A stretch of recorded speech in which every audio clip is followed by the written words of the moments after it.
love on the beat, so twerk it, bitch.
You gotta go and get angry at all of my honesty.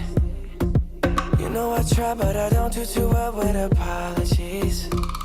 I hope I don't run out of time, cause someone call a referee. Cause I just need one more shot, have forgiveness. I know that I made those mistakes maybe once or twice. And by once or twice I mean maybe a couple of 100 times. So let me redeem on myself tonight. Cause I just need one more shot, second chances. Yeah. Is it too late now to say sorry? Cause I'm missing more than just your body. Oh, is it too late now to say sorry? Yeah, I know that I let you down. Is it too late to say I'm sorry now?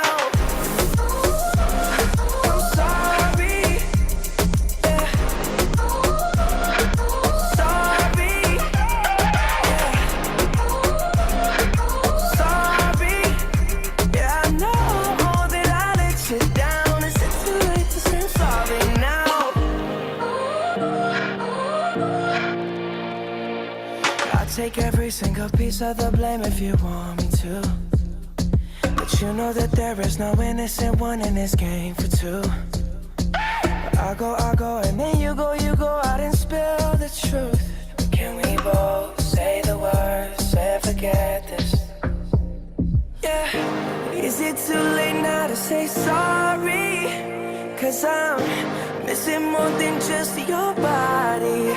Oh, is it too late now to say sorry?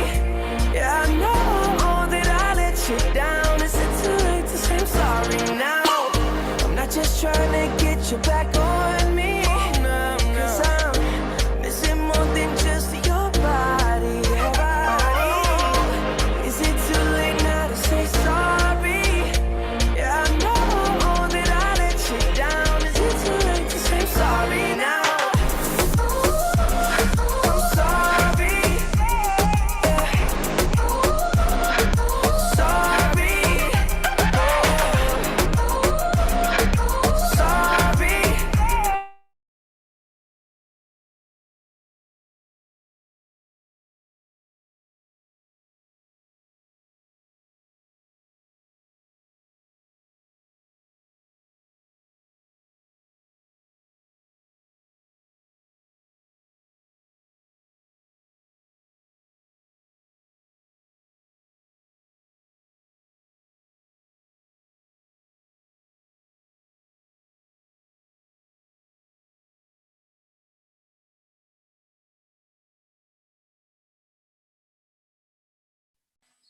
Hey there guys, how's everything?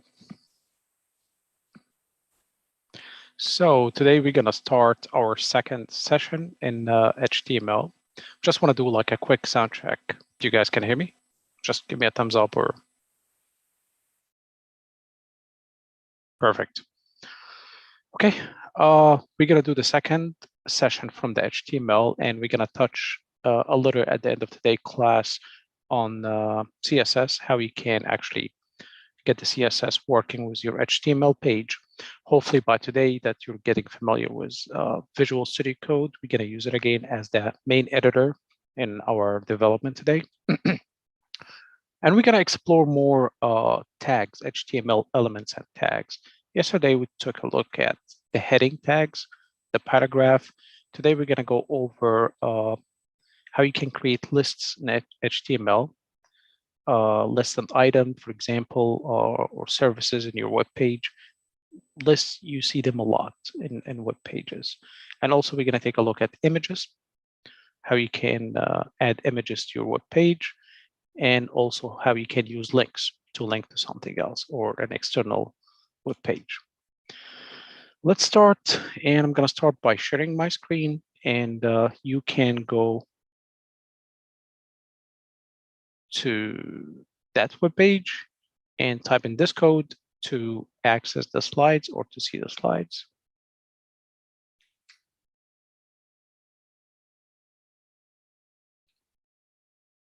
So the web page is joinpd.com, and this is the code that you need to enter to see the slides live.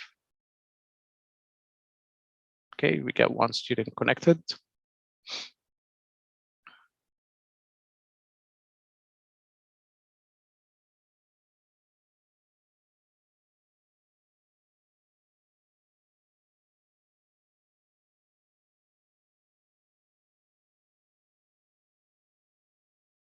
And of course, at the end of today's class, we're gonna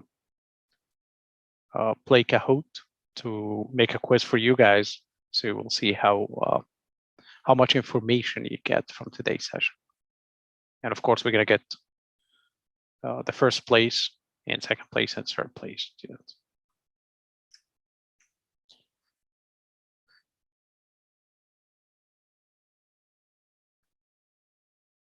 Okay, I'm gonna start the class. You should see the code on the top right of the screen, which is this code if you want to join. And yesterday we covered the history of HTML, what is HTML, and the page structure. We went over the page structure.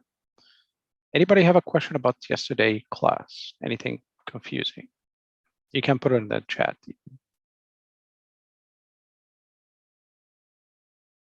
Heading, covered paragraphs, horizontal lines, and line breaks. And of course, how you can create comments. And today we're going to start from lists. Again, let me repeat this. When you create a list, it's not how the list look like. It's mainly, and when you put it in HTML, you define the list to the browser. So you're trying to explain the information to the browser, not to the user. And the browser have its own default way to view the list. And in CSS, there is 3 types of lists. The first type of list is unordered list. So you don't care about the order of this list. You want the first item to be second, doesn't matter. And an example of that kind of list, when you make a list for yourself, is like, what are you going to do today? So you list some items. What are you going to do today? It doesn't matter what is the order. You have to start the first one first and then the second. So the order doesn't matter as long as you're going to finish all of them today. So that's the first type. The second type, where the order matter. So you have to finish the first one, or this is the number 1, number 2, number 3. So they are numbered. In that case, they are ordered list. And the third type of list is definition list. Is like when you look in a dictionary, it's a word and its definition, a word and its definition, and it's another type of lists. Okay, so that's the 3 main types of lists in HTML, and mainly it's not about how they look. You're just defining to the browser what type of list that you're using. So as I said, here we're going to go over the order list element and the unordered list element. So these are the two elements that we're going to go over. And keep in mind, there is another one for definition list. So what is the order list? Order list element is where the orders matter, as the name implies. Okay. You need to create the list, and inside the list, you put the list items. Okay. So to create the list, you need a tag that's called OL, short for order list. So OL is the tag name to create a list, to create the list. You can create an empty list that have no items inside it. So the element is used to create ordered list with a sequential order, where in that case, the order is matter. Okay, so the OL here, where you start creating your list. But you need another LI tag where you start listing your items. It's short for list item. So every time you put an item in this list, or in that case, in our order list, we have to use an LI tag where we start listing our items. And now the browser understands that you have 3 different items in this order list. And keep in mind that the list items should be inside the order list text between the opening and the closing. Okay. How the browser will render them, or how the user going to see them, we don't care. We here in that case, we're just putting the HTML, because of course you can change that using CSS. But the default rendering of the browser is going to be numbered 1, 2, 3, because in that case it's ordered list. So the order is going to be a numeric order 1, 2, and 3. Okay, but again, we can change that using the CSS. Okay, let's start this example and try to test our order list and see how it's going to look like in the browser. I'm going to create a folder here. And let me rename this folder HTML2. And I'm going to open that folder with Visual Studio Code. So right-click, open with code.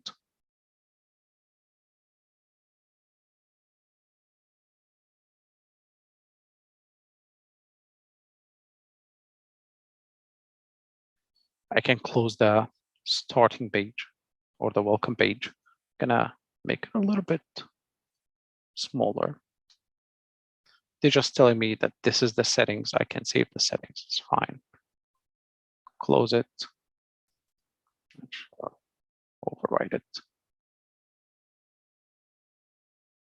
Close it.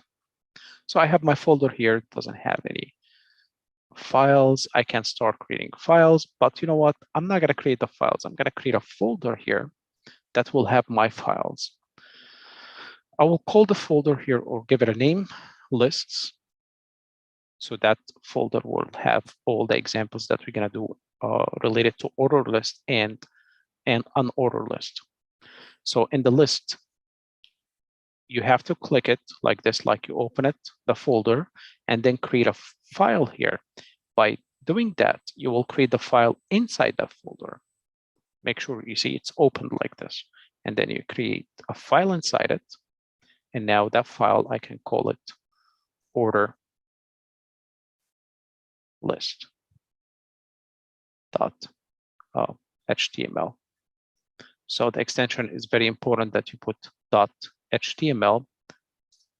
And here we go. And if you remember from yesterday, we have the boilerplate where you can put an exclamation mark and press enter. That will give you the very basic structure of an HTML page, where you have the doc type, you have the HTML tag, and you have the head and the body with some extra meta tag. In that case, we don't need them at this point. You can simply delete them. They're just meta tag. One of them is to make your page look the correct way in a mobile devices, but since we don't care about mobile devices at this point, we're just learning HTML, you can simply remove them. And I'm going to give it a title. And we know from yesterday that the title will appear, or the text of the title will be on the page tab in the top. So I'm going to give it a title here, order list. This is going to be HTML order list. And if we take a look at the example, they have here an h1 tag, order HTML list. So I can have an h1 tag here. Just have to be a lowercase. All the tags should be in the lowercase. It will work if you put it in uppercase, but it's not a best practice. So you should have it in the lowercase h1, and you type in order list. Again, now I need to create the list. To create the list, we need the OL tag. And if you save that, and as you know by now, you can run this in a development server by simply right-click and open the live server. You have an empty list, so you don't see anything here. You just have the h1, as you can see it now. And I have the order list, but the order list is empty. And now I can put items inside this order list. And to put items, you can simply use the li tag. And this li tag, you start adding your items between the opening and the closing of the li tag. Let's say I want to make a list of the programming languages that we are going to learn about, HTML. And you can copy this list item with the trick that I told you about it yesterday, which is the Alt, Shift, and down key, and it will copy the line for you down. And I can copy it 3 times. So I have an HTML, I have a CSS, and I have JavaScript. So here you don't see anything because I didn't save my code yet. Once I save by pressing Control S or Option S, if you're a Mac, you will see you will have your list here. And now the browser, since you define it as order list, it will understand that the order matter and it will start renumbering them. They put them in sequence. The first one will have number 1, the second one will have number 2, and the third one will have number 3. Okay. Now, let's say, and again, I'm going to repeat that spaces, it's not going to make any effect in your code. You can remove them, you can put them. Now, let's say you want to put an order list inside an order list. Let's say I have JavaScript here. It have multiple frameworks. Can I put under the JavaScript another order list? So can I put an order list inside an order list? Of course, yes. This is how HTML works. You can nest elements inside another element. So I can add another order list here, another one for the frameworks of JavaScript. And inside this order list, I can start listing different frameworks for JavaScript. Like an LI, I can say React and copy it down 2 times, Vue, JS, and Angular, JS. And let's see how the browser is gonna render them at this point. Now I have a list that inside a list. You see now how it rendered them? It will indent them underneath the JavaScript. Okay. And it's also going to mark them 1, 2, 3. So notice that any list that you will have, it will be indented. There was going to be some space here from the edge of the page. That's the default styling of the web the browser. And once you add another list inside the parent list, it will indent it more. Any questions here about the order list?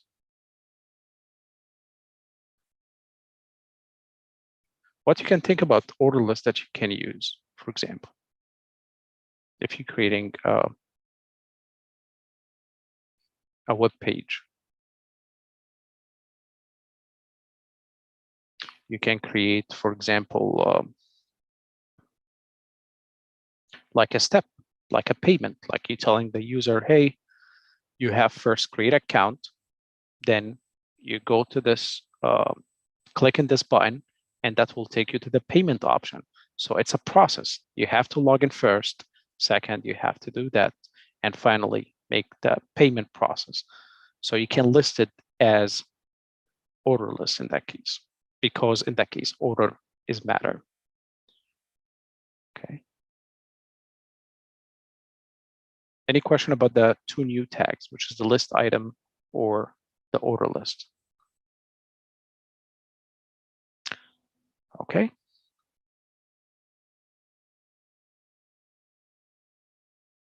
So this is the first type of lists in HTML. We have the second type where the order doesn't matter. It's not a big deal for us. We can have unordered list.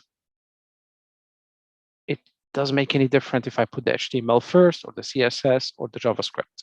So I can list them in that case where the order is not a big deal for me. So UL element is used to create an ordered list with no particular order, okay? Each list still, you can use the LI.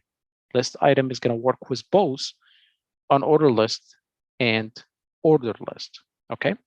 And notice how the browser gonna render them in that case. The browser, we're gonna render every single list item with this black bullet point, okay? And of course, you can change it in CSS. But this is, again, similar to the example that I told you about creating a Word document. In a Word document, sometimes you want to make a list. Let's say you're making your resume, you're making a list where you make bullet points about your skills. Same idea here. We're creating bullet points about specific items. In that case, if you want a bullet point, we can use the unordered list. Okay. In that case, they have Apple, Microsoft, Intel. In that case, it doesn't matter if Intel comes in the first or Microsoft is the last, or the order is not a big deal for me. So let's try working with unordered lists. So I'm going to close this file. Go here, make sure that the list's open, create a new file.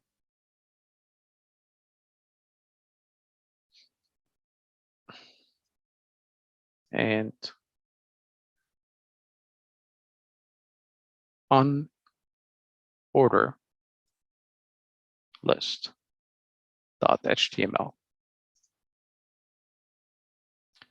Again, we're going to start by creating a boilerplate. For the markup, we can create all the meta tag. And notice that each meta tag is just self-closing tag, is an empty tag. So I can remove them. And can I put a title to my page? Unordered list. Put an H1 here. And give it a title here, my heading, unordered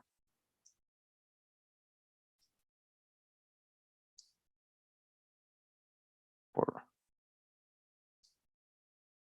list. And now I'm going to start my list by simply using the UL, not the OL, the UL list. And now this currently is just an empty list. To create list items, you have to use the LI. And that LI, now I can put anything I want. I can put, for example, I'll take the same example, Apple, and copy this list item multiple times. Microsoft, and finally, Intel. So I'm listing these items and I'm telling the browser, hey, I don't care about the order. You can just list them the way they are. You don't have to renumber them or put numbers in front of them. And save that. And now, of course, I need to close this one already. I'm not rendered that file anymore. And open that, right click, and open it with the live server. And here we go. You will notice that it have bullet points instead of numbers, because now the browser understands that the order is not a big deal for you. And it will put bullet points. Any questions? Anyone having a trouble creating this code or having a syntax error? All right. Actually, I have a question, but I don't have any problem. This topic, I'm asking just because of curiosity. Is there any reason to not cover the definition list? Maybe we are not gonna need that much, or it's too complicated to cover in this. No, it's the reason is you're not gonna use it that much. Oh, okay, thank you. It's like me personally, I don't use it that much. You can just create it. DL, which is definition list. I forget the tag for it. That's how I'm not using it. But if you search, for example,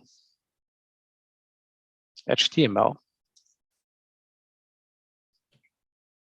list, you will see here it will take you to the W3 schools, which, as I mentioned before, it's a good reference web page to reference this, to play around. And it will give you here DL. Notice it's not using the list item anymore. It's using DT. Okay. Mm-hmm. And DT and DD. One for the title. So data title, because now keep in mind, it's like a dictionary. So it's going to show the coffee and what is the coffee is. It's not numbered. So data. So the T for the title and the D here is for the data. Title and data. Title and data. Coffee and the data for the coffee. The title is milk, and now the data for it is going to milk cold drink. And if you try to render it, because this web page you can try it yourself, and you will see here it will just indent the data, where the definition data, under the title. It's exactly like you creating a dictionary, for example, the word and its definition. Oh, I see. Thank you. You're welcome. But again, for me personally, I don't use them much, but I know it exists there. So if you need to use it, definitely you can, with a quick search, you'll get it, you know, the tags that you need to use them. Again, you don't have to memorize anything. At least I don't memorize most of the stuff. Again, we have Google as developer, you're gonna read a lot of documentation, Google a lot of documentation, and go and try to explore and play. That's most of your job. You try stuff and see how it's gonna look like. And many times I ask myself, I was like, okay, what if I did it this way? How it should look like? And that's part of the development. I hope that answered your question. Yep, sure. Okay, no problem. All right, my question to you guys, what do you guys think? Can we mix and match lists? What do you think? Can we make an order list and inside it an order list? Or unordered list and inside it ordered list? I think we can. Yeah, you can. There's nothing wrong with that. And as a matter of fact, let's try it. Why not? As I said, part of being a developer, try stuff, see how the browser will react to it, right? Let's do nested lists .html. So I'm going to create a boilerplate.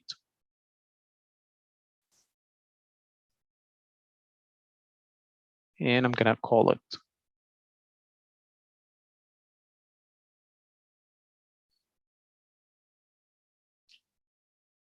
Kona, I see your comment. I completely agree. Mozilla is a great website for reference, but it's a little bit advanced than the W3 School. So the W3 School is more beginner friendly.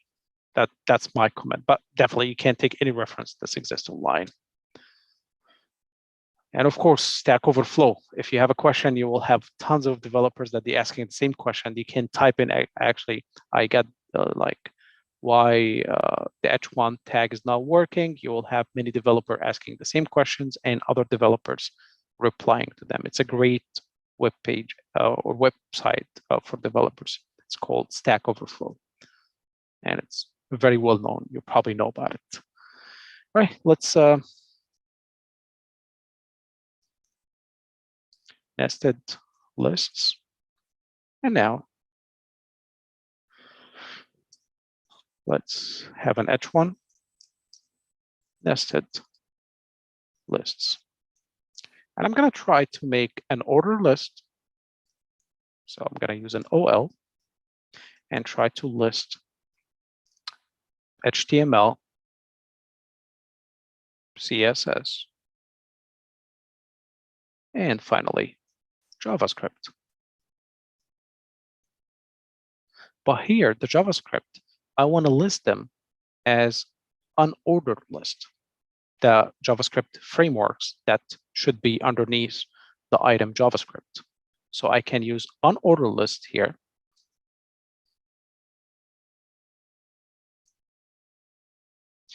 And here I can put li, close it, of course. And I can put React, JS, and copy it 3 times. In that case, I'm going to put Vue, JS, and finally, Angular, JS. And these are the most popular 3 frameworks for JavaScript, for front end, of course. And as you can see, I have started my order list here. And inside the order list, I have unordered list. So I'm nesting unordered list inside an order list, where you can do the opposite as well. You can have an unordered list and inside it, order list. So let's save that and see how the browser actually will show that. And run this with the live server. And here we go. It's gonna run them first here, the numbers. And here, they are not black bullet points, they are circles. And the reason for that, because it is the second list, or it's nested inside another list. And this is how unordered list show, or any browser will show it if it's nested inside another list. If it's not nested, it will be the black bullet point. But if it's nested, it will be like a circle. Okay.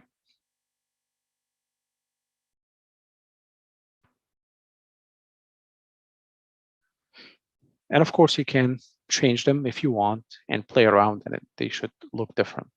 So I can change this as a UL and make this UL as order list. And now since the UL here, or the unordered list, is the outer list, it should be black bullet points. See, black bullet points. And when it comes to JavaScript, I have the order list 1, 2, 3, AngularJS, Vue.js, and React.js.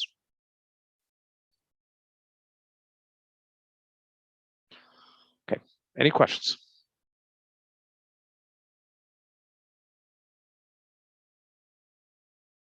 And again, lists are important. And every time you create a list of anything, like you're creating a web page, you listing your services, or you're listing your experience, you should use a list so the browser can understand that this is a list of items that you're listing.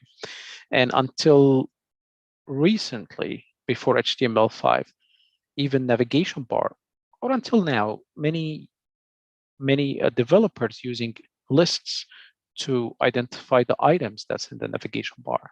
You can do that as well.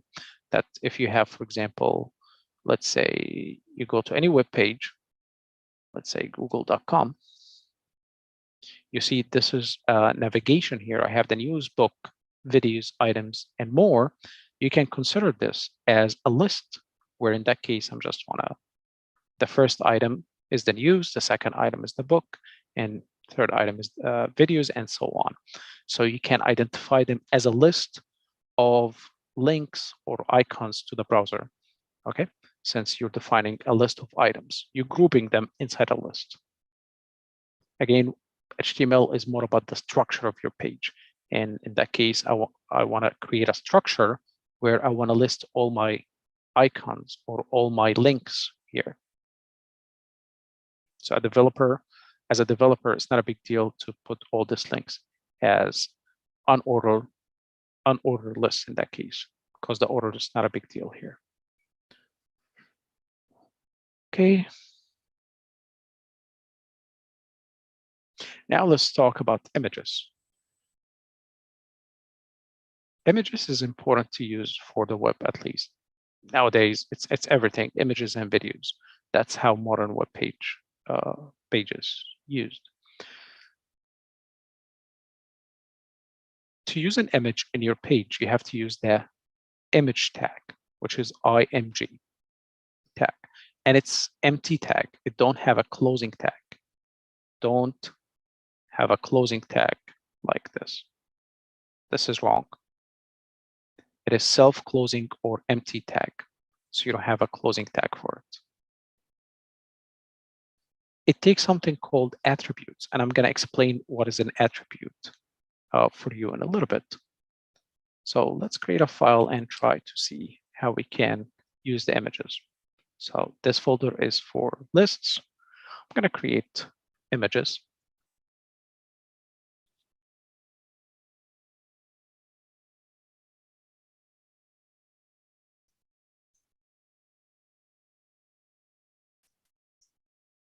Create a title plate.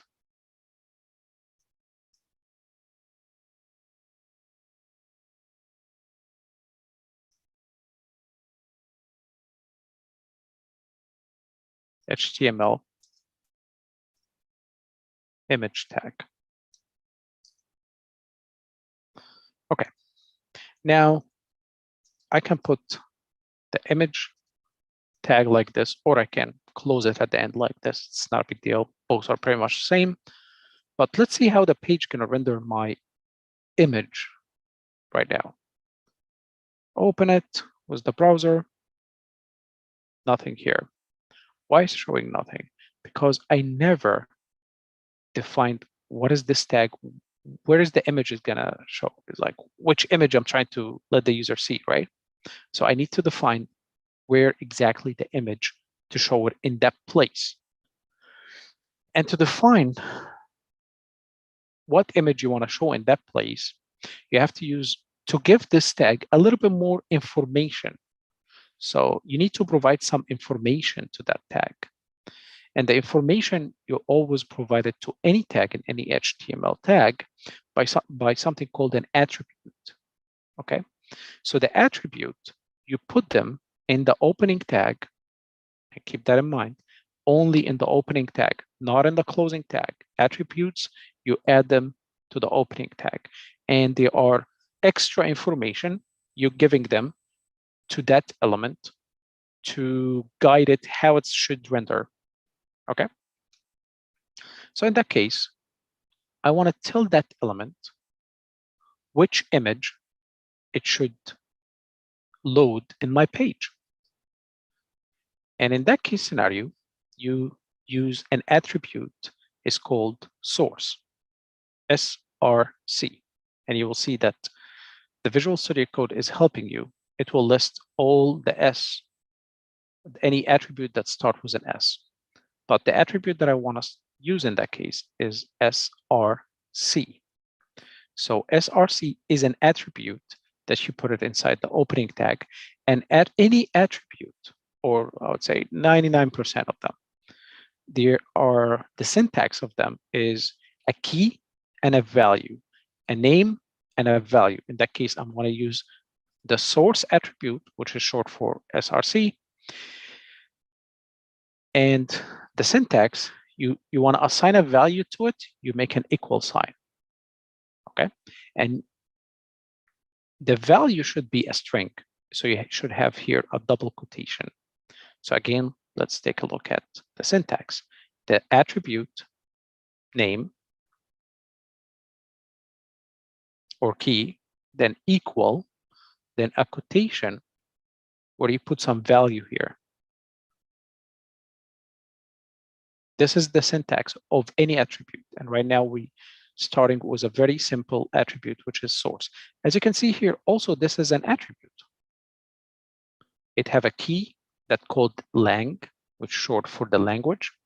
And we give a value of English. And this attribute saying that this HTML page should be rendered with the language English.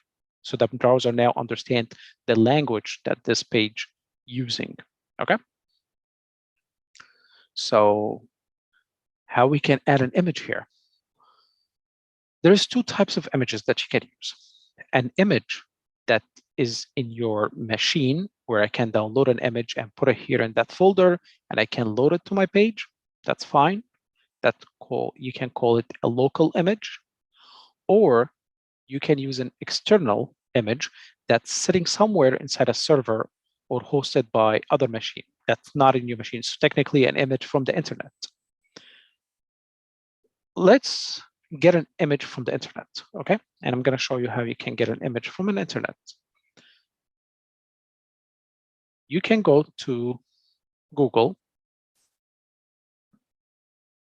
and search for any image. Let's say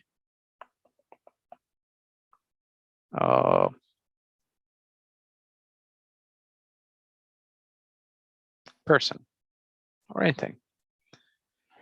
And you go for images, and you will have a lot of images here. Again, many of these images can be copyrighted, and some of them are free to use as developer. So you don't want to be using a copyrighted images in your web page, because then you're gonna get in trouble. So there is a nice tool in the images here that Google provide you. If you click in these tools and you put the usage right, then you can filter them by which one that you can use. Creative Commons license, that means it's for creative people or creative developer, that it's free to use. So Creative Commons license, that means that it is free to use. Commercial and other license, that means they are copyrighted and you can't use them. So I will select that they are free to use. And now I have all the images that I can use. Okay. Let's open this one. Once I click on it, it's in Wikipedia, so I can visit that image. So this image is hosted by Wikipedia. It's not in my machine. I can download it. Okay. You can click use the file, or if you click here and you click in open link in a new tab, you will see here, this is the file, and it will show you where is this file exist on the internet. This is the whole URL of this image. So I can take a copy. Now, this is the address of this image where it's located on the internet. I can take this copy and that will be my source. So this is the image that I want to load in my page. Okay. Again, this image is not in my local machine. It's stored in Wikipedia server, but I get the location of this image and I copy it, press Control-C, and in my page here, I can put Control-V, and this is the location. And now this image, in that case, external images. Okay. So now I have an attribute, key, and a value. And now I identify to the browser which image should be rendered inside this image tag. And if I save that and I go to my page now, and which I close it, I can close everything here.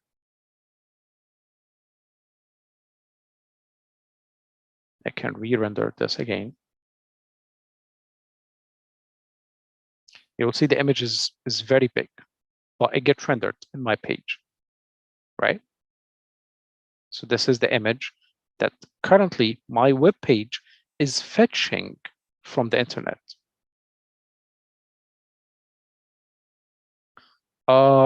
Undo the code here, Control Z. Control Z, it will just undo your code. Okay, that's if you're using an image from the internet. What about if you want to use an image that exists in your computer or locally in your computer? Well, I can go search for another image and try to download it. So let's go to person. Let's get the same image and try to download it. Images, and click in tool, which is this one. But I want you to get familiar how you can filter the images. Creative Commons license. And I can open the image, visit Wikipedia, and right click and save image as. And I can save it here in my desktop where I have HTML2 inside my folder here, and I can rename it whatever I want, give it any name, person.jpg, save. Now this computer, you'll see it, I mean, this image, it's stored in my computer now, and it's have the name person.jpg.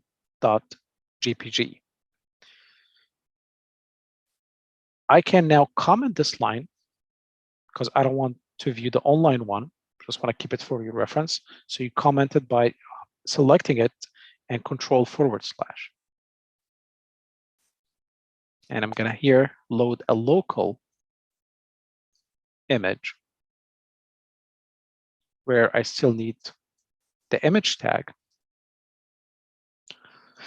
But the source in that case will be the name of the image that I have it here, which is person.jpg. And make sure that the image is in the same folder that you have the HTML page. Because if it's a different folder, then you have to put the relative path where this image located. Okay, I'll give you an example a little bit. But let's save that. I should have the same page loading. See now, it's loading the same. It's probably less in size because I downloaded the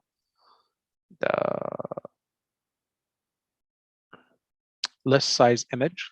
I believe this is, I'm not sure how many pixel by how many pixel. But again, you can always edit the image with some editing tool and reduce the image. But here I have the image, which is loading it from my computer, not from the internet. And it's okay to use online images or use your own images. It's not a big deal. You can always download them and store them in your machine and render them. Or you can use their location from an external server. That's also fine. But keep in mind, if the external server went down, then the image is not going to show on your page. Okay. Let me also show you a nice web page where you can get a free images for your web applications. And it's very popular. It's called Unsplash.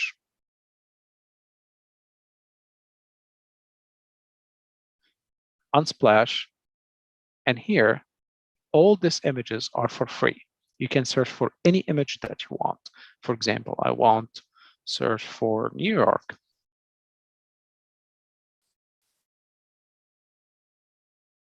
You will have tons of images for New York that you can download them for free, and you can use them in your web page. Okay, so probably you want to create like a background for your page. You can use any of these images. They are not copyrighted. They are free to use. Okay, and you just click in the download button here, and it will download the image. Or alternatively, you can click the image, and here you can select the size of the image. You want a small image, which is 640 by 4080 pixels, medium, or large, or the original size of the image. So you can control which size you want to download. Okay. So again, if you don't have the source attribute, your image will not going to render in the browser. So it's very important to use the source attribute. Now let's add a h1 tag here because I want to introduce another attribute for you. It's good to practice attribute and fully understand them. HTML images. Okay.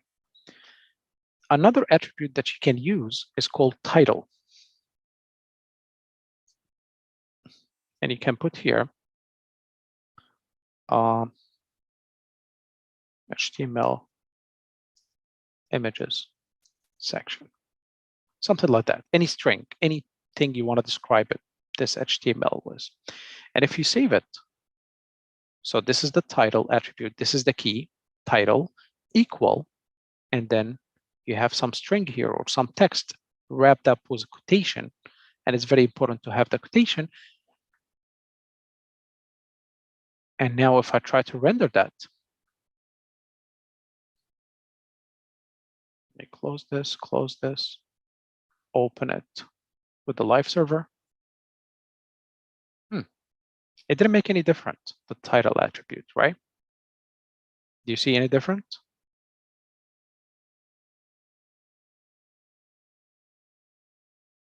I added this text to my h1, but the h1 rendered the same.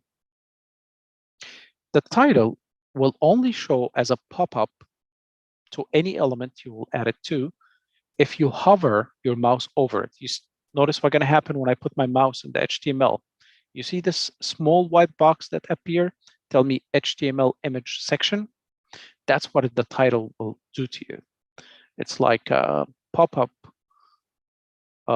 box that will show for the user when he put his mouse on top of that element. In that case, I have this h1 here. When I put my mouse here, it's showing HTML images section. Can I add a title to the image? Of course. So you can add it here. You put a space, title, and let's add the name of that person, give him a name. Let's call him Mike Smith. And now, when I put nothing appear here, but when I put my mouse here, you see now I have a white box saying Mike Smith because I give an attribute extra information to the browser. Hey, when you load my image and when the mouse hover over it, please set a title for it. And that title value will be Mike Smith. So again, attribute is key, equal, then the value. Okay, common mistakes that the students do. They forget the equal sign. You see, now the Visual Studio Code, they give you a red color, tell you, indicating that there is a problem here. They forget the closing tag here, or the quotation, the closing quotation here, because every single value should start with an opening quotation and closing quotation. If you close this one, look what happened now. It will take the other quotation as the closing one, and this will gonna mess up the logic here. So don't do that mistake. When you open double quotation, make sure you close them in the right spot. Another mistake that many students do, they put this attribute not inside the opening tag. See, this is the opening tag here for the h1. Sometimes I saw students take it and they put it between the opening and the closing tag like this. That's wrong. You can't do that.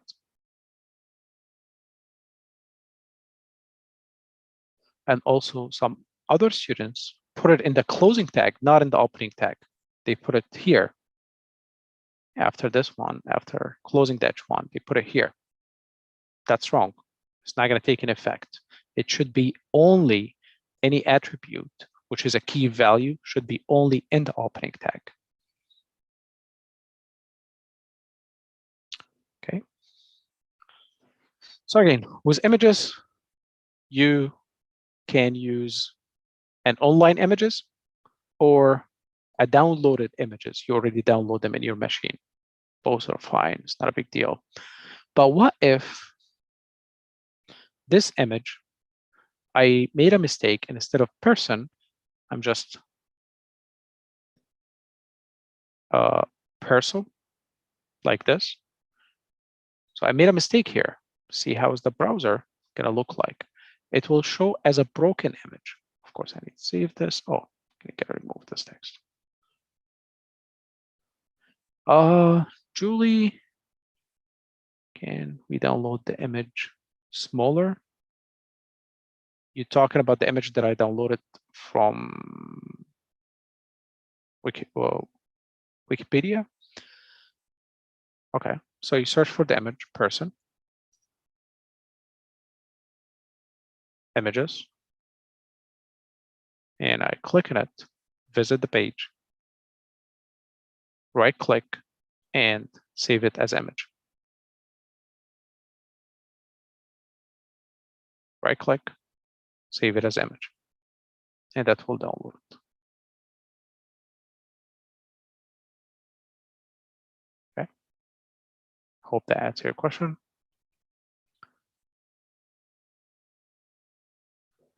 So if you made a mistake about the name of the file, now the browser can't find it because it's looking for a file called perso, and you don't have a file called perso here. So it's not going to be able to find your image, and it will look like this, which is a broken image. But look here what happened. It put the title visible right next to the image here. So it's clearly the user can understand what is this image supposed to be. Okay. Any questions about images so far?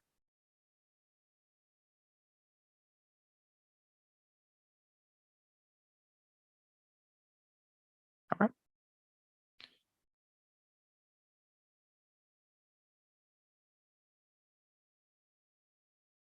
Now let's talk about the alt attribute and its attribute similar to the source, similar to the title.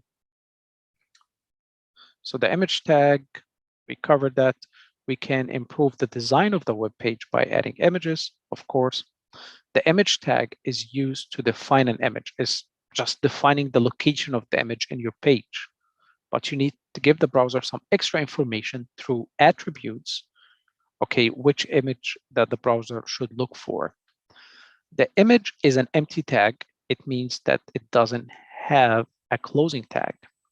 The source attribute allows us to specify the web address or the URL of the image, and it's mandatory. If you didn't add the source attribute, your image is not going to render in your page. Okay, as you can see in this example, they have an image and they give it a source for this image, identifying which image to be loaded in this tag. And in that case, this is where Clarusway logo is hosted in the Google Drive in that case. Okay, so this is the location of the image that we want to render inside the page. The alt attribute. For the alt attribute is used to provide an alternative text. So alt is short for alternative text for an image, just in case if the image failed to load on the web page or it's not supported by the browser. Okay. Moreover, visually impaired users browser via screen reading. Okay, this is another very, very important topic. Accessibility. When you write a code, you want to make sure that everybody can either view your page or can hear your page, because there is some applications called screen readers. So people that if they can't see the page, they run this application, and this application will read loud what exists in your page. So if there is an image, it will describe the image. It's like, here's an image of Mike's mess, for example, or it's just simply going to read the whole page for that person. So screen reading softwares are used by the people that they have disabilities and they can't see that much. The screen reading software can read the text inside an alt attribute for any users, okay, that using that kind of software. So when you make your application, you also want to make it for all the users and have this kind of accessibility function in your application. We should add the alt attribute to the image tag, just like the source attribute. And it's a good practice to add the alt attribute and just describe the image. All you have to do in the alt attribute, just describing what is this image for. And if for any reason the image failed to load, for example, in this example here, the image failed to load. As you can see, it's a broken image, but we have an alt or alternative attribute in that case. Clarusway, you will see that you will see the alternative attribute here. So the user at least know what you are trying to view in this image, even though it's broken, it's not exists, and you can't see it, but you give him a description of what is the image was or what it's supposed to be. Okay, let's try the alt attribute.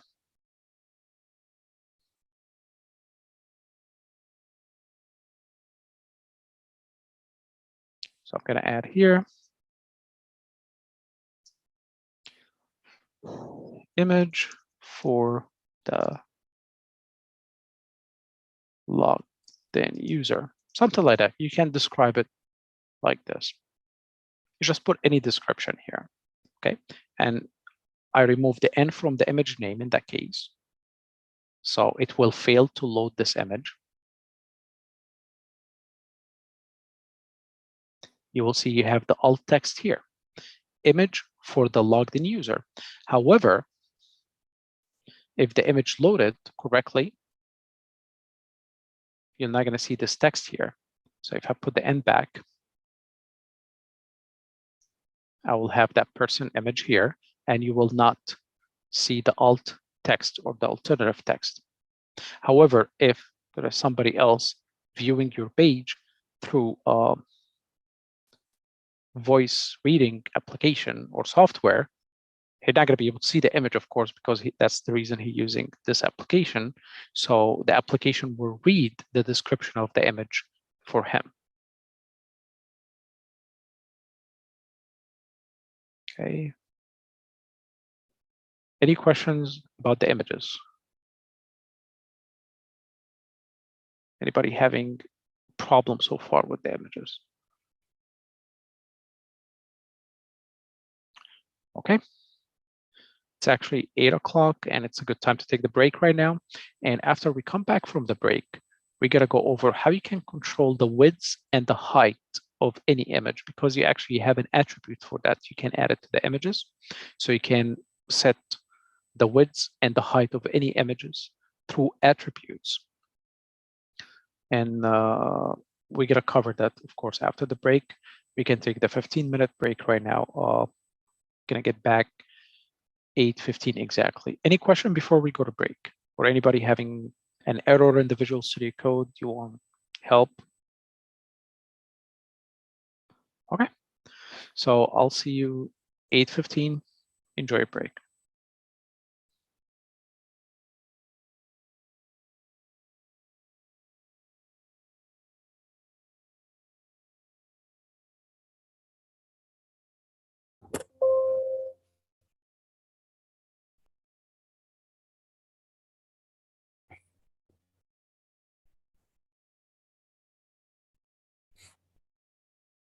Sit down and sit down, hit the same sorry now. I'm sorry. Sorry. Sorry. Yeah, I know that I let you down and sit down, hit the same sorry now.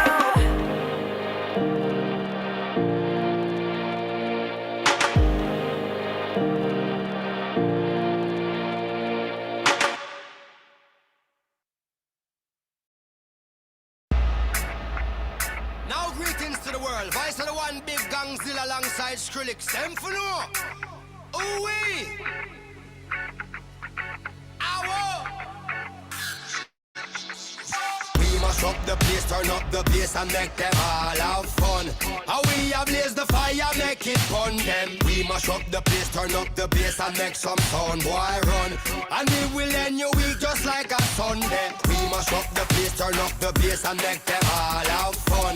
Skrillex ablaze the fire, make it fun them. We mash up the place, turn up the bass and make some sound, boy run. And we will end your week just like a Sunday.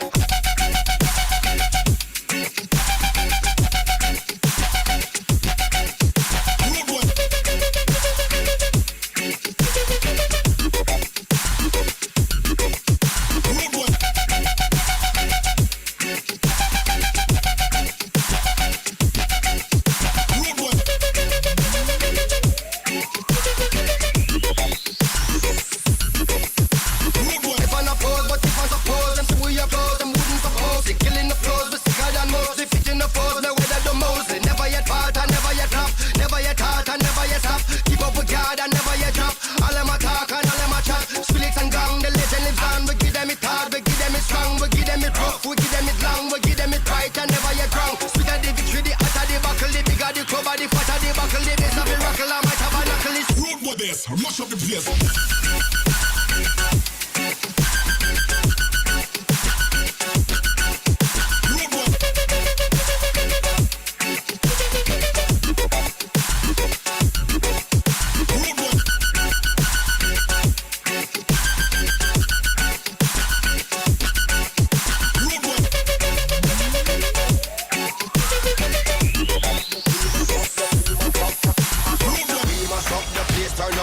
And make them all have fun.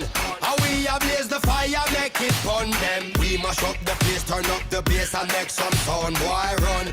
And we will end your week just like a Sunday. We mash up the place, turn up the bass and make them all have fun.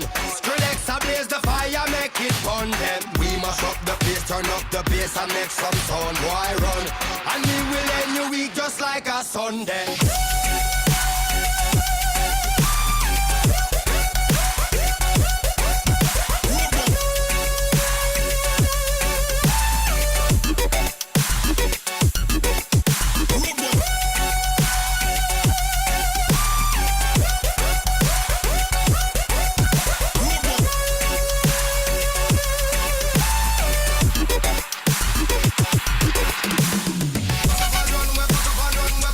Run away.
Undercover on the beat, so twerk it, bitch.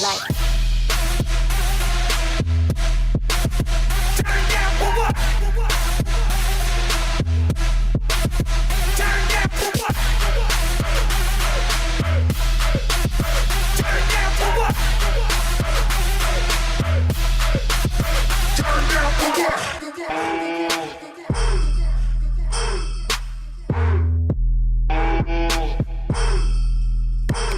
Turn down for what?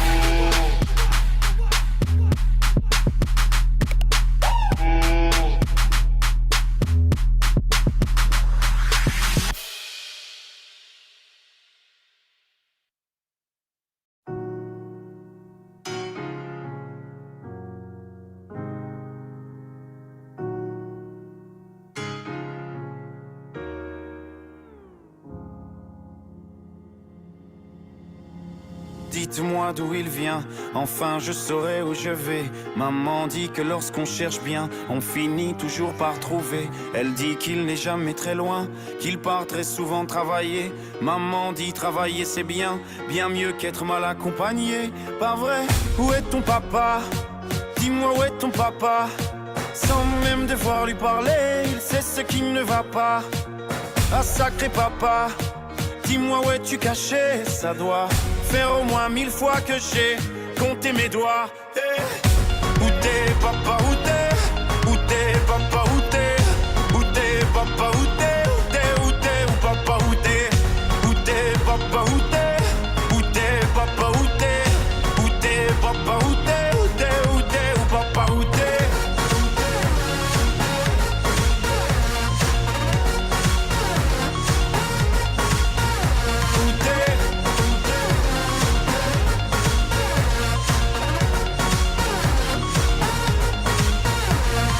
Quoi?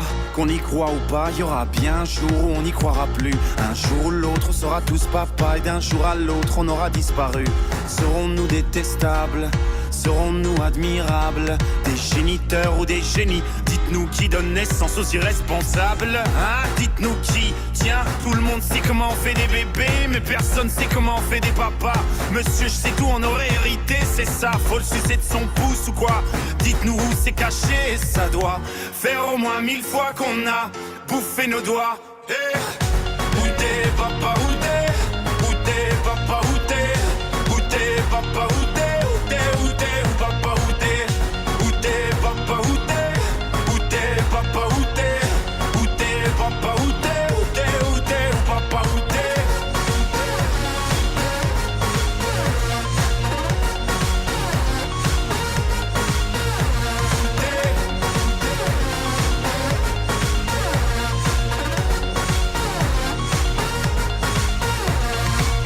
Où est ton papa? Dis-moi où est ton papa? Sans même devoir lui parler, il sait ce qui ne va pas. Ah sacré papa, dis-moi où es-tu caché? Ça doit faire au moins 1000 fois que j'ai compté mes doigts. Hey. Où est ton papa? Dis-moi où est ton papa? Sans même devoir lui parler, il sait ce qui ne va pas. Ah sacré papa, dis-moi où es-tu caché? Ça doit faire au moins 1000 fois que j'ai compté mes doigts. Hey. Où t'es papa, où t'es? Où t'es papa, où t'es?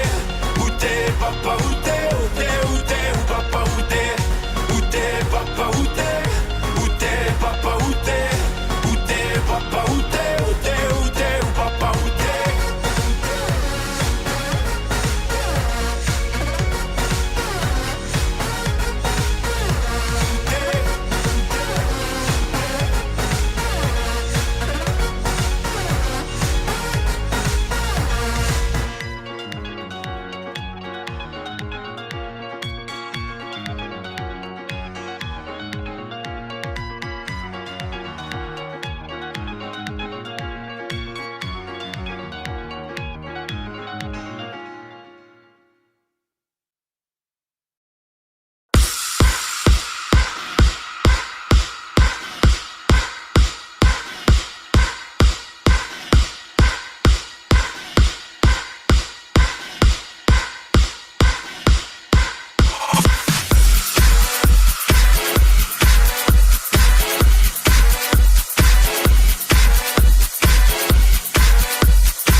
jazzy on. Jazzy on.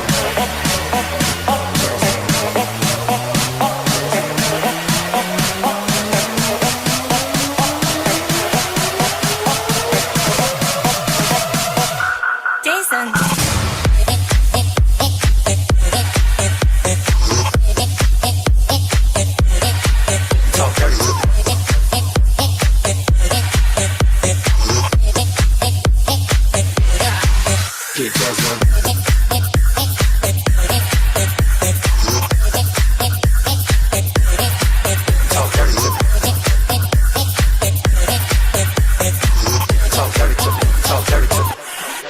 Talk dirty to me. Get jazzy on. Talk dirty to me. Talk dirty to me. Talk dirty to me. Talk dirty to me. Talk dirty to me. Talk dirty to me. Jason. Talk dirty to me. Talk dirty to me.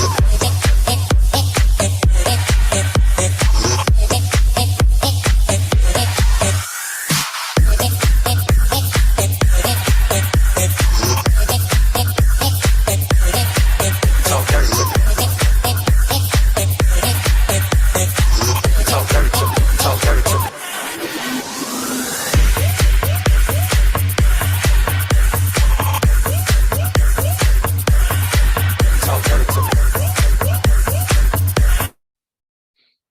Hey, welcome back, guys. So we're going to continue with images. Before the break, we covered the image tag, and also we covered the order list and unordered list in HTML.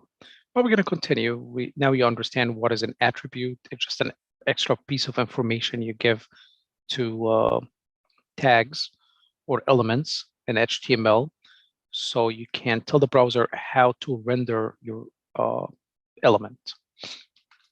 Now, an important attribute that comes with the images that you might want to use is the width and the height attributes. Let's start by sharing my screen. Of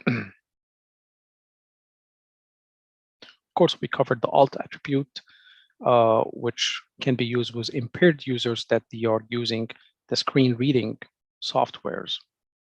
But there's more attributes for the image element. How you can control the image width and height. You can do that through an attributes with the same name, an attribute that called width and another attribute that called height. So the width and height attributes are used to resize your images. So let's say this image, let me put it side by side, so you can see the difference. So this is the image right now. And of course, I want to go to view and wrap text, my text here, so you can see the whole line. I can add here a width attribute. And you can put a value here. The value can be in pixels. Your screen here have number of pixels, and it's just the small dots that make up the screen. Or you can put a percentage. It accepts the width, accept the percentage. So I can put 25% of the original size of the image or the original width of the image. So whatever this width is in pixels, I want to show 25% of it, which can be like that. Save, and you can see it's less by 25, or it's going to be 25% of the original width. I can put 10%, and it's going to get smaller. I can put 100%, it's It's going to be the full image in that case, which is 100%. Actually, this percentage of the width of the screen, my bad. So you see it's 100%, so it's going to be 100% of the width of the screen. So it's taking the full width of the screen. If I put it as 25%, it's going to be 25% of the width of the screen. So if this is the full width, and I cut it in half, this is the 25% of it. Of course, if my screen getting bigger, the image getting bigger because it's a percentage. So now I'm increasing the width of my page, and now the image getting bigger because it will always take 25% of my page. And that kind of sizing, it's called relative sizing because this number is relative number to the size of the screen, because the screen getting bigger, the image getting bigger. You can have it as a fixed size by identifying the number of pixels in that case. So let's say I want to have it 400 pixel. In that case, you just put the number, you don't put a percentage. And in that case, it's going to be 400 pixels. And again, it depends on the size of your screen, and that number usually is a trial and error if you're not familiar with the pixel system. So if it's the correct size that you want, or you can decrease it, you want to make it 100 pixels until you're happy with the size of the width. Well, this is taking 100 pixels. I can put it as 250 pixels. And notice now, it's not related to the width of the screen. So I can increase the width. The image will always be 250 pixels because it's not a relative value anymore. It is fixed value, okay? However, if I put this 25% relative to the width of the screen, notice now once I increase the width, the image widths get bigger and it's getting smaller. So you have the relative size by using percentage, and you have a fixed size by using just the pixel numbers. Okay, similar with the widths, I can, let's say 25%, and let's put the height, let's say 25% or 50% of my screen height in that case.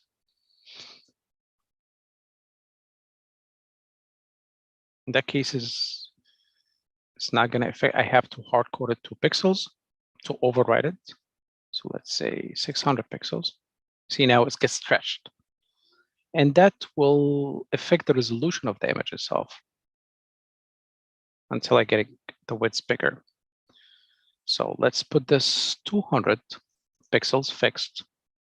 Now it is fixed image. It's not related to the width of my screen anymore. What if I put it 1000?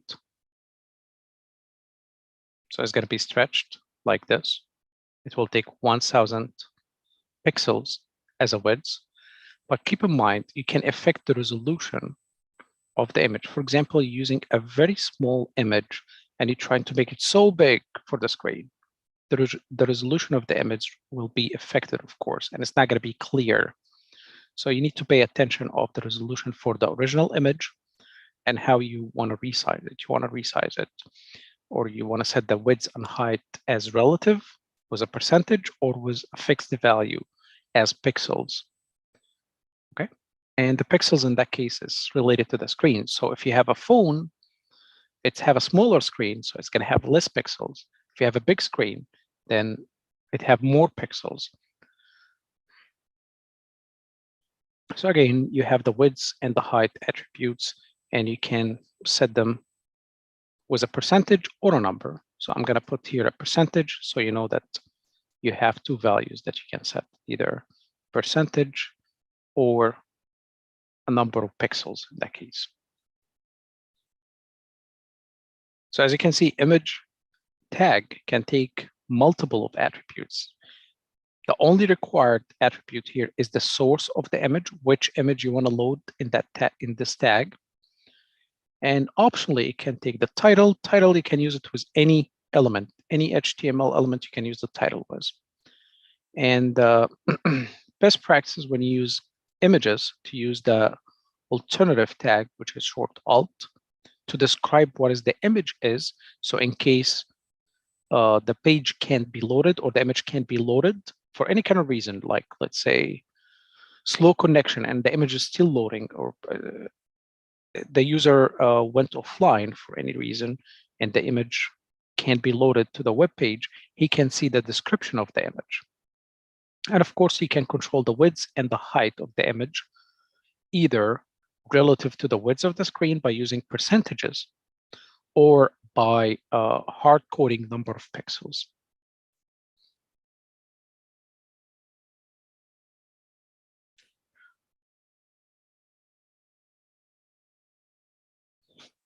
Any questions?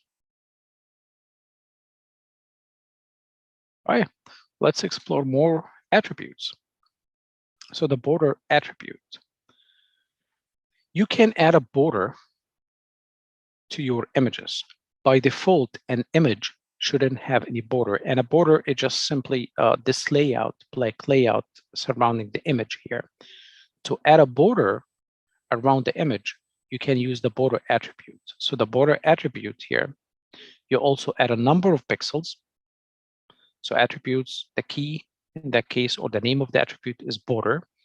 And the value, it's a little bit different, that you put 2 pixels and you have to add the px keyword, which indicating pixels. You don't have to use px when you do the width and height because it's given the number, it will translate the number as pixels. But with the border, you should actually specify how many pixels by using px, 2px, 3px, short 3 pixels, 4 pixels, the exact number of pixels you want for the border. So let's test this attribute. Let me put the image like this. And now I'm going to have a new line, border.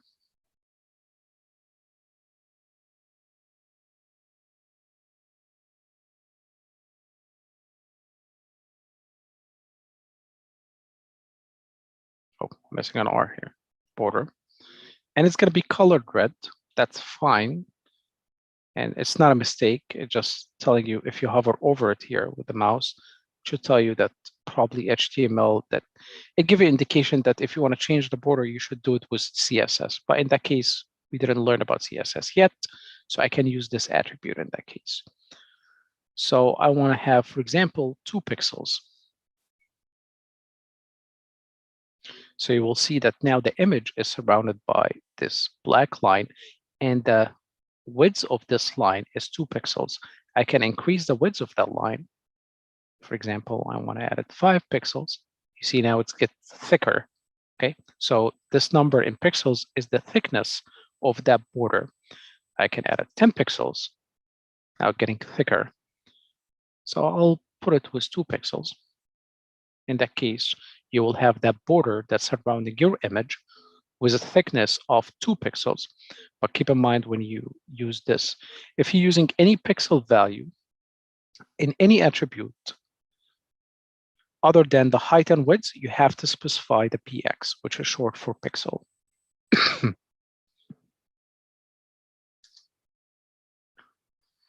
Okay, so you probably want to add a border to your images. Definitely you can do it this way.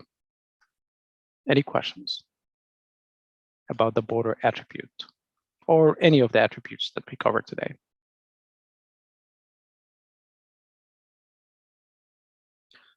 Okay. Now let's talk about links, how we can use links. You will need a lot of links in your application. Let's say you have a navigation bar and you have this navigation bar have the home, services, about me, contact me.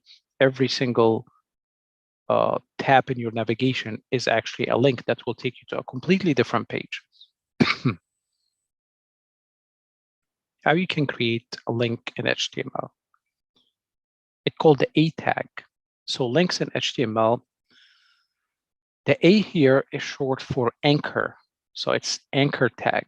So you're creating an anchor or a link, okay?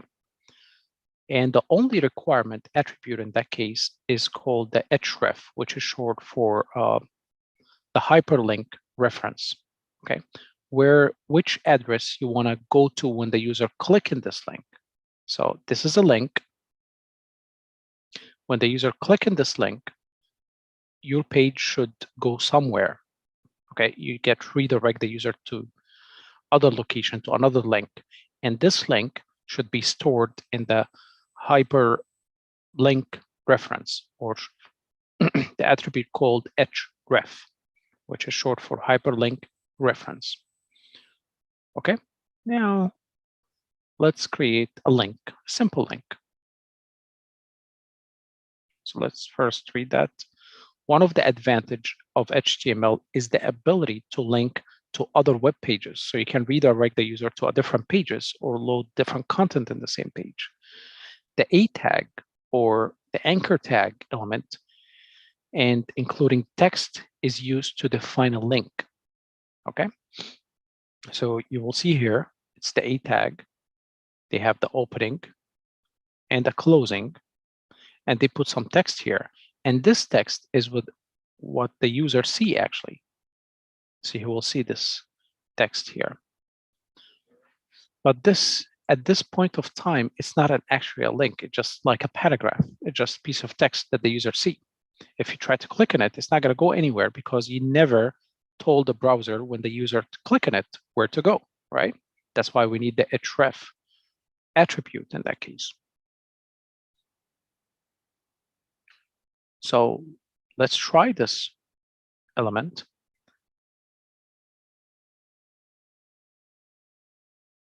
So I'm going to put links.html, create a boilerplate, delete the meta tags. I don't need them. I'm going to keep the lang attribute here, or the language attribute, as English. Change the title, put it HTML links. And now I'm going to add an h1 title and put here HTML links. And now let's add a link. I'm going to use the A tag, which is short for anchor. And let's put, for example, Google.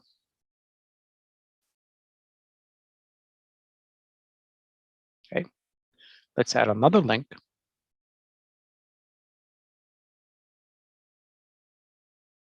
Microsoft.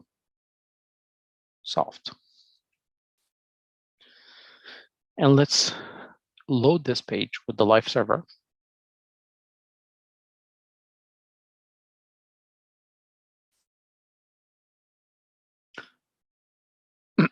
First, you will see that they are not actually links.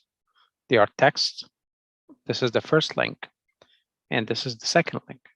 And the reason for that, as I said, you didn't specify the href. The second thing to notice here, that it will render the both links in the same line, not like paragraph, that every single paragraph, it should have its own line, right? The reason for that, because the anchor tags are called inline elements. So it will allow other elements to be right next to them. So this is the first link. If you have another link after, it's going to go right next to it. It's not going to be on its own line. If some elements in HTML are called block level, where they can take the whole block by themselves, will reserve the full line. For example, the paragraph, like this HTML taking the whole block by itself. That's why you call them block level elements. So the link tag, or the anchor tag, is not a block level element. It will allow other inline elements to be inline in the same line with it. Okay, that's just a small notice here. So a quick question for you. how can I put the second one in a separate line? Something we learned about it yesterday. Break line, exactly. Yep. So I can use a break line here to start the second link on a separate line. Here we go. I have the two links. But as I said, this is not actually a link, because if I click on it, I can click all night. It's not going to go anywhere. I want to create a link. When I click on it, it will take me to google.com or take me to microsoft.com. But you need to tell that to the browser. You need to give some extra information.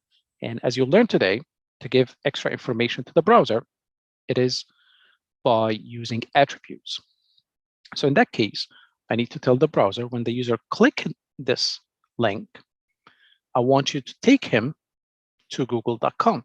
So you have to go here, and it's called href, which is hyperlink reference. And I want to go to www.google.com. That will let the user redirect to google.com. And notice what happened right now. Now it's actually turned to a link. And now when you hover over it, your mouse turns to a pointer indicating that you can click on it, right? And now it's have like that blue color with an underline. That's the basic and default styling that the browser gives any link. And of course, you can change that styling with the CSS. But let's try it right now. Let's try to click on it. As you can see, it will break because I'm using live server. But to solve this problem, you can put the protocol in front of here, HTTPS. This is the protocol. And then you put : // Now it's a full URL. And if I save that, go back.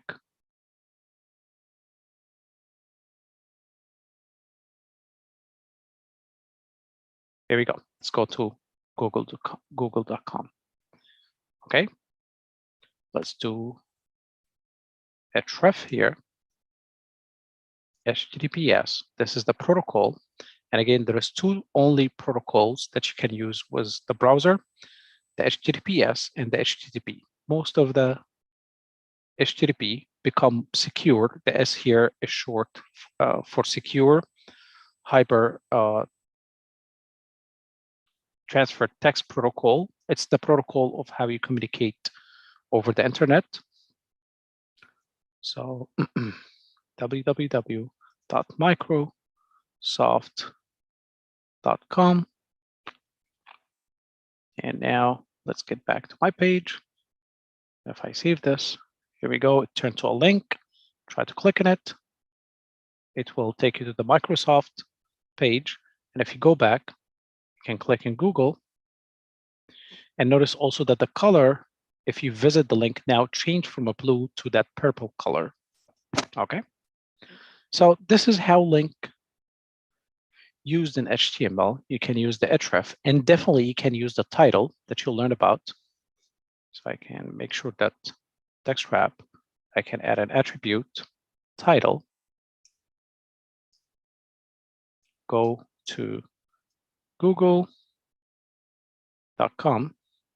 And now when I hover over it, save, you see, you will have this box saying go to google.com because I have the title attribute. And make sure that both attributes are before you close the opening tag with this greater than bracket. Okay, so the href is very important. If you didn't add the href, it will be just simply some text. And the visible part of your link is between the opening tag, between this opening tag and the closing tag, is the text that's going to be visible to the user, which in that case, the Microsoft is whatever the user see.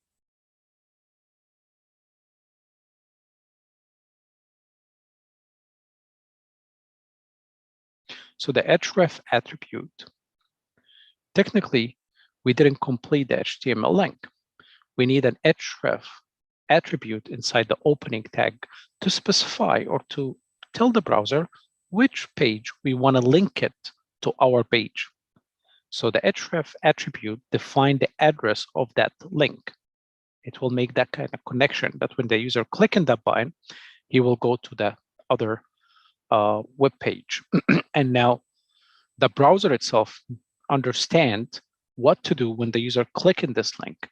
Now the browser, when the user clicks in this link, it will redirect him to that web page. In that example, we have a link that will link us to the clarusway.com.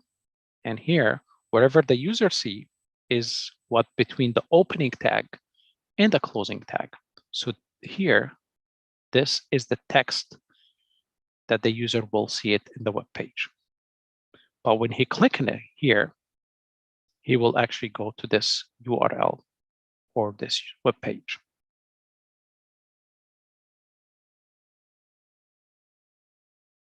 Any question about the anchor tag or the href attribute?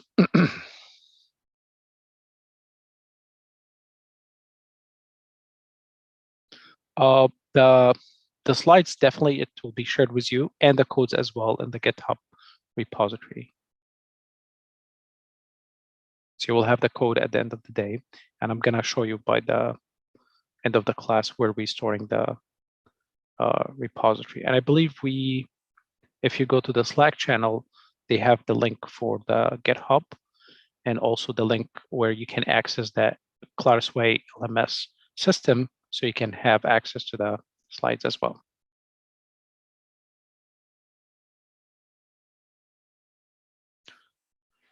Okay, what about the target attribute? The target attribute, you define to the browser where to load the page that you're going to redirect to. Let's examine our page here. Now I have this page, which is HTML links. If I click in google.com, google.com will be loaded in the same page here, in the same tab. So if I click here, it is the same tab, get redirected to Google, right? So probably that's not the behavior you want to do. You want to probably open this link in a separate tab so you can control that kind of behavior through the target. So the target link, you want to open it in the same tab or in a separate tab. Okay, so you give this instructions to the browser. So the target attribute is used to specify how a link should be opened. You want to open it in the same tab. The default is going to open the link in the same tab. But if you want to open the link in a completely separate tab, so the user actually, you still have your web page opened, but also open the link in a separate page, you can use the target attribute. And the target attribute require a value of underscore blank. So it will be open in a blank page or on a blank tab. But the value of it is just underscore blank. We should add the target attribute inside the opening of the anchor tag like an href attribute. Of course, any attributes have to be inside the opening tag. That's where the attributes live. Okay, you can't put them with the text, you can't put them in the closing tag. It have to be in the opening tag. Let's give it a try. Now, I want this Microsoft to be open in a separate tab. So I can add the target. You see, if I put T, it will list all the attributes that I can use here. So if I forget which attribute should I use, I was like, here I see the target. Yeah, I'm going to use that one. And it will list all the values that you can use here. Okay, so in that case, we want to use that blank to open it in a separate screen.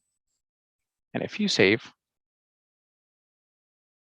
you see, if you hover over any of the attributes, it's going to give you like a small summary about it.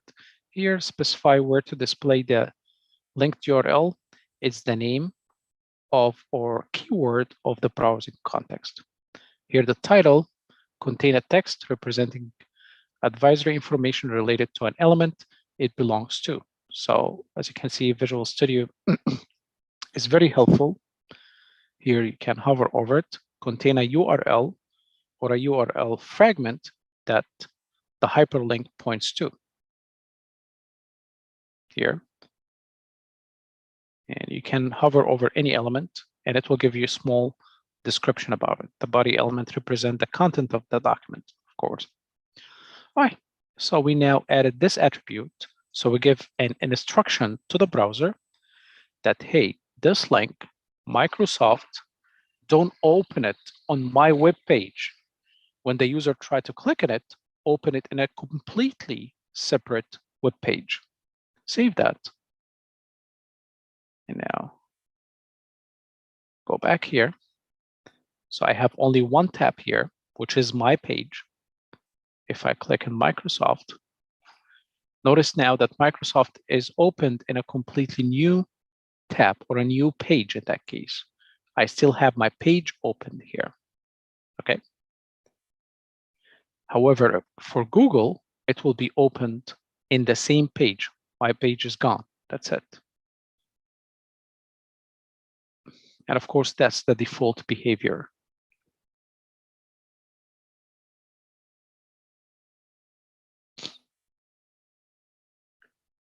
Any questions?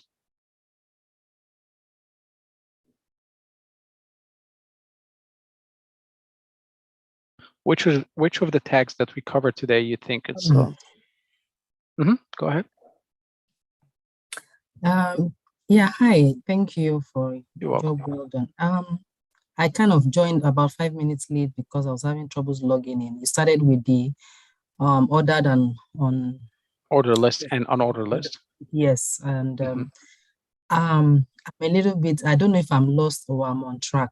Like for where we are right now, I want to understand how to start the steps, you know, because we've talked about following steps as well under the ordered and unordered. Do I start with the header, that is the header, then the body, then it goes on down to, because I can see here on your screen, I have the header, that's the opening and the closing. No, I have the opening, I have the body, I have the closing, and then I have all the other examples that you've given us. Like, must it follow these formats if I have to get to the point where maybe I need to put in a blank or I need to put in additional maybe ref and all that? Like, must I follow this sequence, what I have in front of me right now?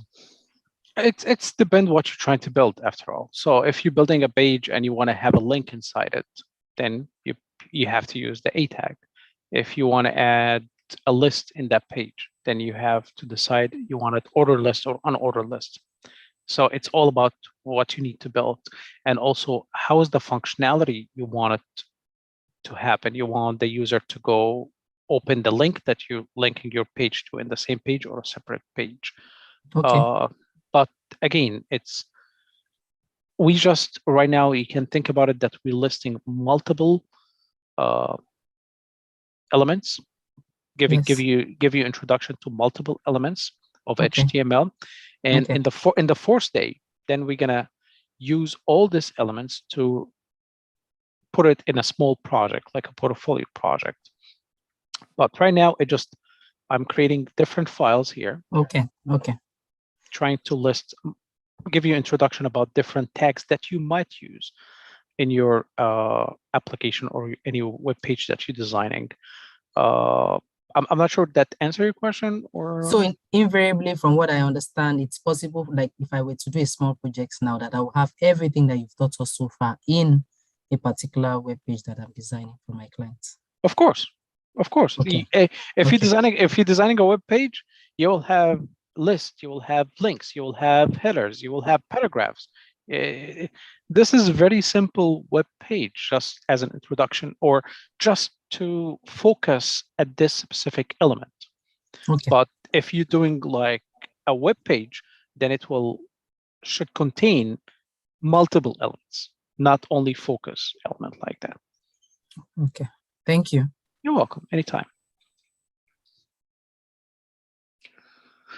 But now the whole goal here to actually understand the link tag and to understand what kind of attribute that you can use with it. Is that mean that every time you're gonna design a web page, you're gonna have to use all these attributes? No, it depends how you want it to function. Okay. Again, you're the developer after all. You want it to open in a separate tab, then you're familiar with that target attribute. Do you want to show this kind of pop-up box when the user hover over it? Then you have to use the title tag and all the attributes in the opening tag here. You probably want to decide that you don't want to use the title or the target. However, the only requirement is the href. You have to tell the browser when the user clicks in this link where it should take the user to. Okay. Okay.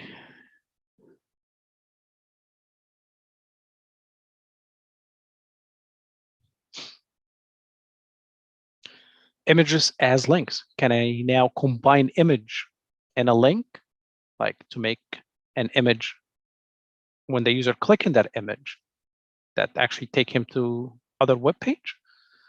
Yes, definitely yes. So in that case, we can use an image as a link in the HTML format or the HTML page for this. It is enough to put an image tag between the opening and the closing. What does that mean? You see here, we use that link tag. Currently, we're putting just text, but we can replace this text with an image, right? So instead of putting text, I can put an image, and in that case, that image is clickable, and the user can click on it, and it will redirect him to any web page. Let's try this concept and see if it's going to work or not. Image link.js, not HTML, not JS. Okay, I'm going to create a boilerplate with just putting the exclamation mark, remove any meta tag. We don't need it, right? Or you can keep them.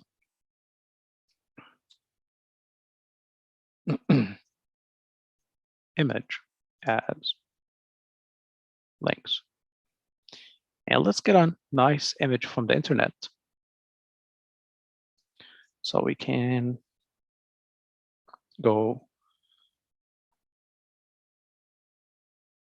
to Google image. And we go for images. And let's get this image. And you can right click on it and save it as. And I will go inside here, inside the HTML2, and call the image Google. Save it. It will be saved in my Visual Studio Code. You can see now I have google.jpg, and if you click on it, you can actually see it in the Visual Studio Code. Here, I have a link. So let me put an H1 just to describe what I'm going to be doing in this page. Using images as links. So I'm going to use an A tag.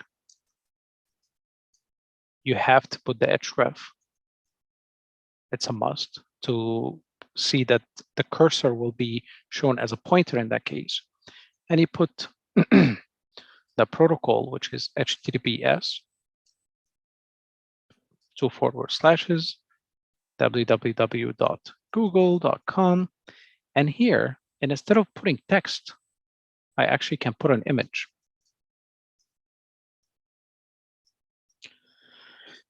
And as you know by now, image, there is a required attribute, which is the source, src. And now the source, the image should be in the same directory as the HTML file, which is currently they are in the same directory. And I put the name of the image, which is Google. Once I start typing G, you'll see that it will drop down the name of the image, and that's very helpful. And I can click on it and select google.jpg. If you save that, and now let's open it with the live server. Here we go. But this is big. can I reduce the width and length of an image? What is the attribute that I can use here to reduce the width or to control the width of an image? You guys remember? It's attribute. Height attribute. The height is the height attribute. Yeah, you can control the height. And I can put here fixed value, let's say 100 pixel. Now that's too much for a link. Let's put 50 pixel. Okay, and I can put the height 50 pixels as well, which is in that case, it's same here. So I have this, and notice when I hover over it, now you will see that the mouse turned to a pointer, indicating that I can click that link, right? So let's try. And now you'll see that this icon or this image will take me to Google. What if I want to open this in a completely different tab to keep my original web page opened? How can I do that? And now in the link or in the anchor, I can add a target attribute, and the value is underscore blank. Save that. And now if I click in this link, notice that Google page will be opened in a completely separate tab because I'm using the target attribute. Here we go. Nice. It will keep opening a new blank every time I click on it. Every time it will open a new page for me. Okay.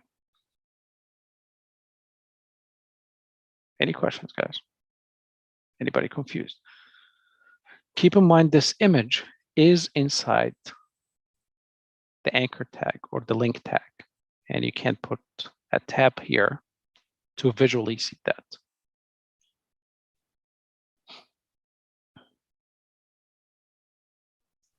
Please, sorry, the last thing you just said now. I just said. Keep in mind that the link tag is inside. Didn't quite get what you're explaining.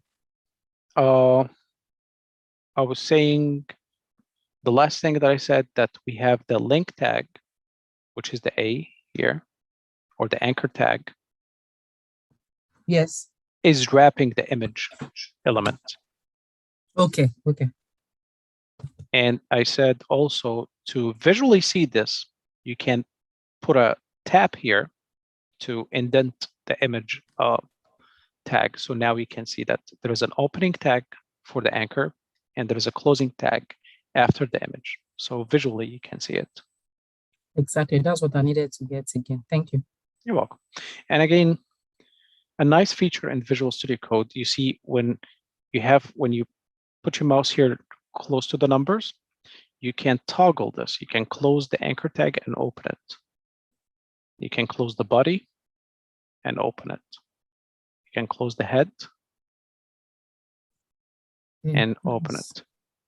And the HTML, you can close the whole document. And this has become very nice feature to tell you if you forget to close something. For example, here, if I forget to close the body, you'll see the body here will not gonna have this closing. That will indication to me that, hey, I forget to close the body here. So now if I put here, I'll see the arrow that I can close it and open it. Okay. Any other questions, guys? Okay.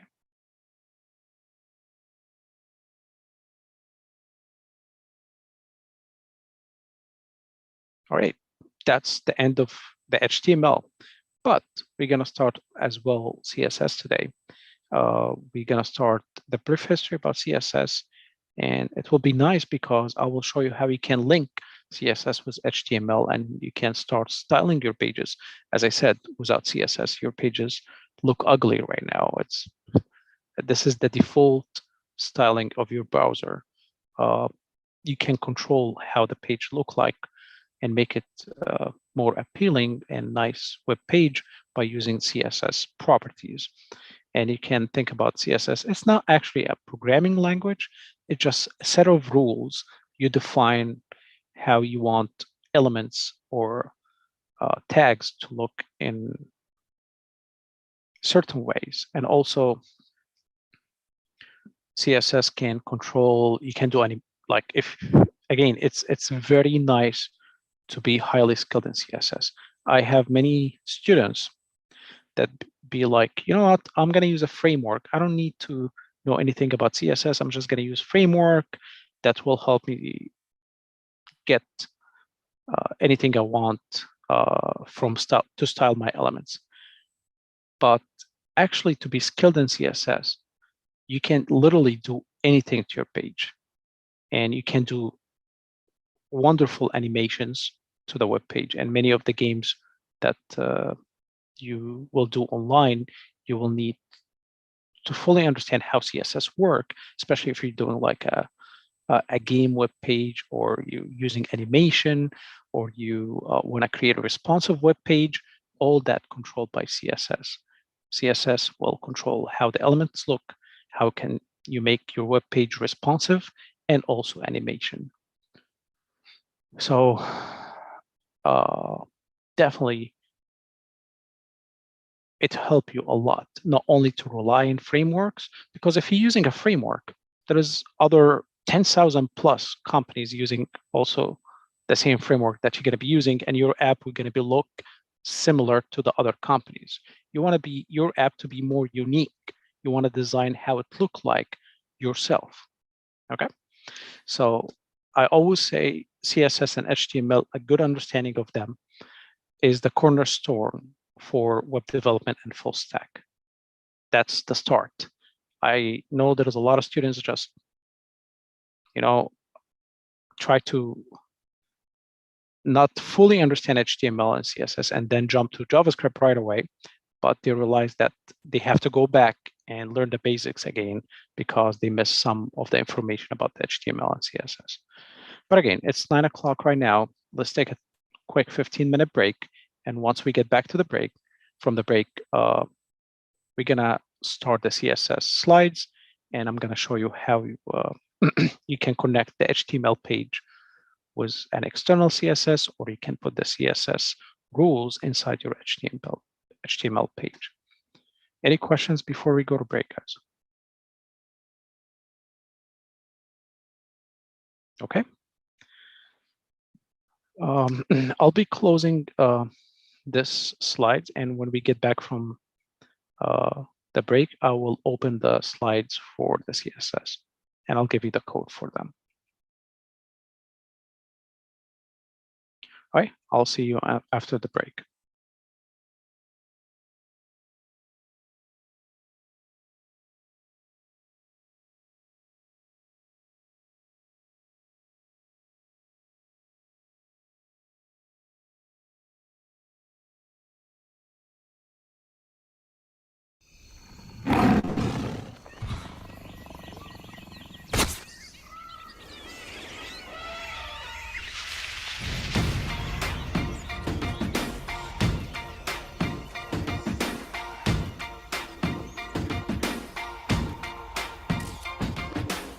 I used to bite my tongue and hold my breath, scared to rock the boat and make a mess. So I said quietly, agreed politely.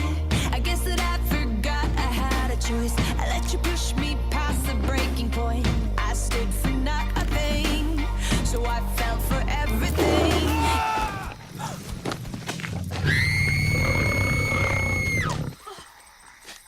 Held me down, but I got up, already brushing off the dust. You hear my voice, you hear that sound, like thunder gonna shake the ground. You held me down, but I got up. Get ready, 'cause I've had enough. I see it all, I see it now.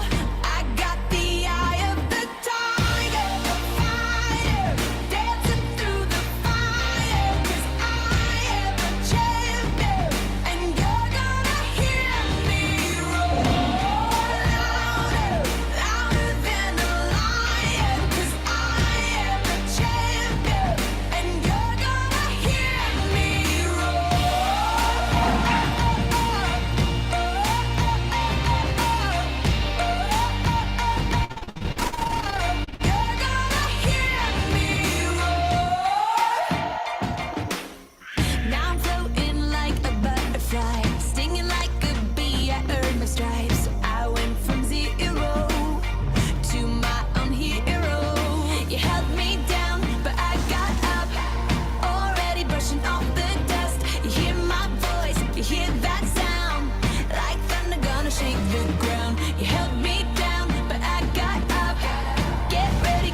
Girl, come on to me. Come over here and perform for me. Girl, come on to me. Turn up your temperature, make you want for me. Girl, come on to me. Girl, come on to me. Girl, come on to me. Come over here and perform for me. She whine like a gypsy. From left hand to right, she a swing there. Wanna try get fling way, but you not feel the vibe where them a bring there. Need you over right there with me there, but in your own world not free me. She not realize I am the DJ, so me take up the mic and then say, girl, yeah, the bomb, the bomb, the bomb, the bomb, bomb, bomb, diggy, diggy, bring, come give it to me. Girl, yeah, the bomb, the bomb, the bomb, the bomb, bomb, bomb, diggy, diggy, bring, come give it to me, girl. Give it to me, girl. Give it to me, give it to me, give it to me, girl. Give it, give it, give it, give it, give it, give it, give it, give it. Come here now, girl.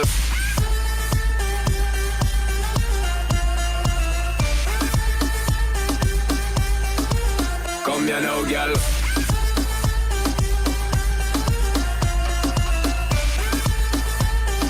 Bam, bam, bam, dig it, bam, bam, bam, dig it, bam.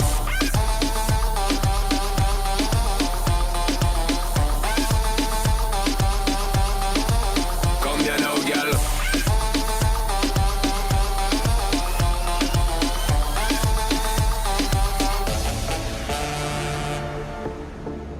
Girl, come on to me. Girl, come on to me. Girl, come on to me. Come over here and perform for me. Girl, come on to me. Girl, come on to me. Girl, come on to me. Come over here and perform for me. She bubble and wine and turn it there. Me a tell you say I'm murder commit there. Me not stop look for the body can't fit, yeah. She a top thing, she legit, yeah. Just want get piece of it, yeah. Come and work hard, never yet counterfeit there. When me go play this hit, yeah. Take up the mic and spit, yeah. Girl, yeah, the bomb, the bomb, the bomb, the bomb, bomb, bomb, diggy, diggy, bring, come give it to me. Girl, yeah, the bomb, the bomb, the bomb, the bomb, bomb, bomb, diggy, diggy, bring, come give it to me, girl. Give it to me, girl. Give it to me, give it to me, give it to me, girl. Give it, give it, give it, give it, give it, give it, give it, give it.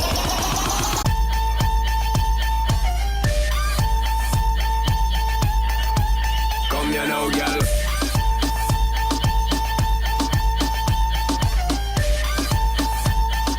Bam, bam, bam, dig it, bam, bam, bam, dig it.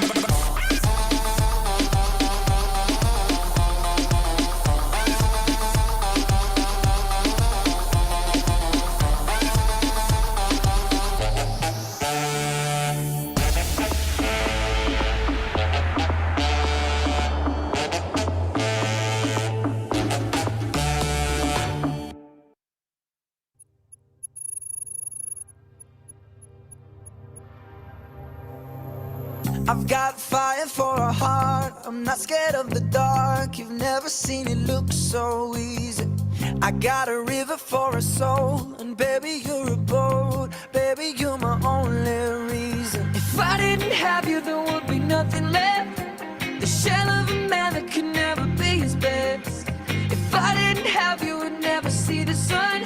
You taught me how to be someone, yeah. All my life you stood by me when no one else was ever behind me. All these lights, they can't blind me. With your love, nobody can drag me down. All my life, you stood by me when no one else was ever behind me. All these lights, they can't blind me. With your love, nobody can drag me down. Nobody can drag me down. Nobody can drag me down. I got fire for a heart, I'm not scared of the dark. You've never seen it look so easy. I got a river for a soul, and baby you're a boat.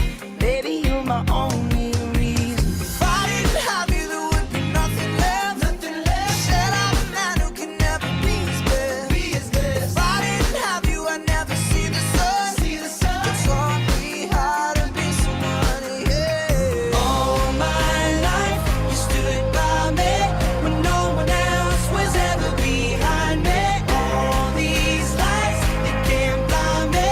With your love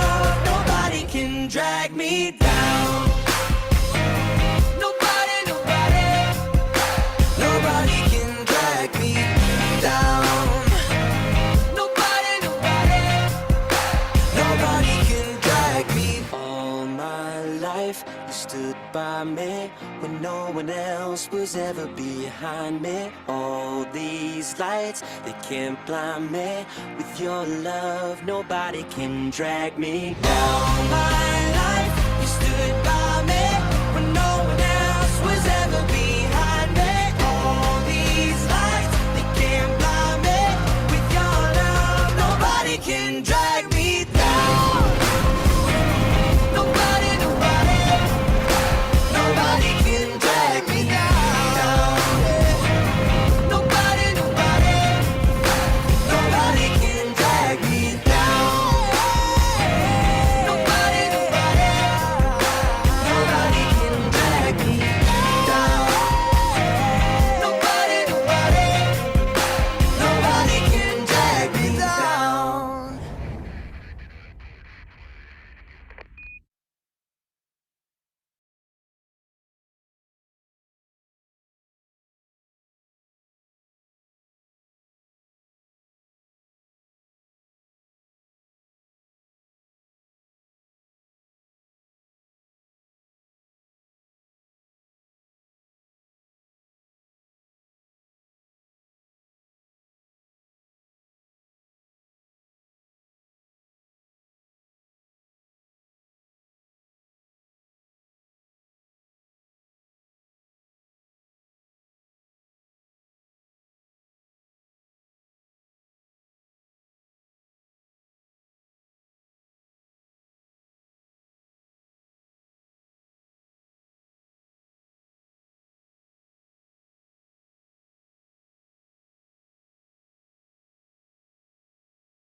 Okay, guys, so before we actually start the CSS, I want to show you a couple extensions that probably going to make your life easy during development with HTML.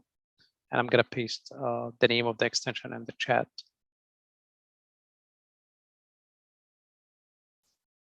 So we use Live Server to load our page. There is another extension that you can use, which is called Live Preview. If you want to just see how the page look like without actually leaving Visual Studio Code, you don't have to go to the web browser. You can use this Live Preview. So you can go to your extension and type in Live Preview.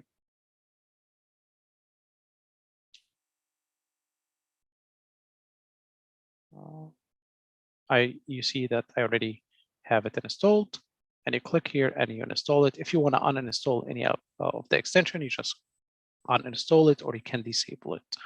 But once you install it, you want to reload your Visual Studio Code to take an effect, and it will add this icon to you here. You probably don't have this other icons because these are for other extension that you don't need right now. This is for JavaScript and this is for Markdown language, but you should see this icon here. And what is this extension will do to you?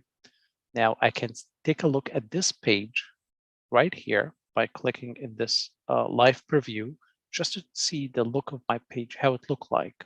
So if I click on it, it will open here on the side, how the page look like. I can open a different file here, close it, click in live preview, and I can see my page, and I can adjust any of the values. For example, I want to have it as 100 pixel, and you can see as long as you make any changes here, you see it live. You don't have to save your code. So you can put it back as 50, and this is called live preview. I'm going to put the name of the extension.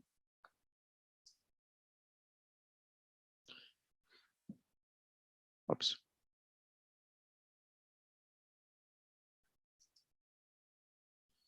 The second extension that you want to see visually, the opening and the closing tags in HTML. So you can install highlight matching tags.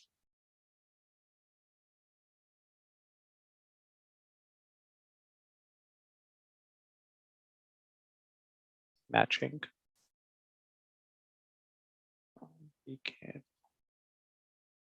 matching tag. It will highlight the tags for you. So when you have much more indented tags inside each other, you can they will have different colors, so you can match them easily visually. And as you can see, it's very popular. We have over 1 million in installation. I didn't install it, but you can definitely use that one.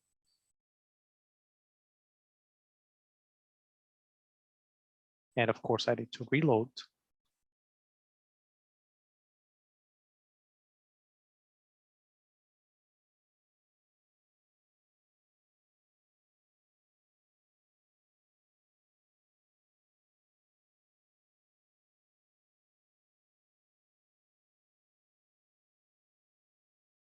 And you see when I select the body, you see the other tag here is highlighted.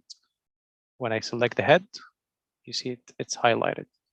You can tell where's the beginning and the ending of the tag. The last one that I want to share is going to be indent rainbow. And you can take a look here. It's over 3 million that it will create colors for your indentation. Hopefully it's going to work. I don't have it, but I believe it should work with HTML as well. Indented rainbow. And let's take a look at that. It's going to work. Here we go. You see that the first indentation now it's have the color green. If I have complex one, you will see it visually. So let's go to the list, nested list.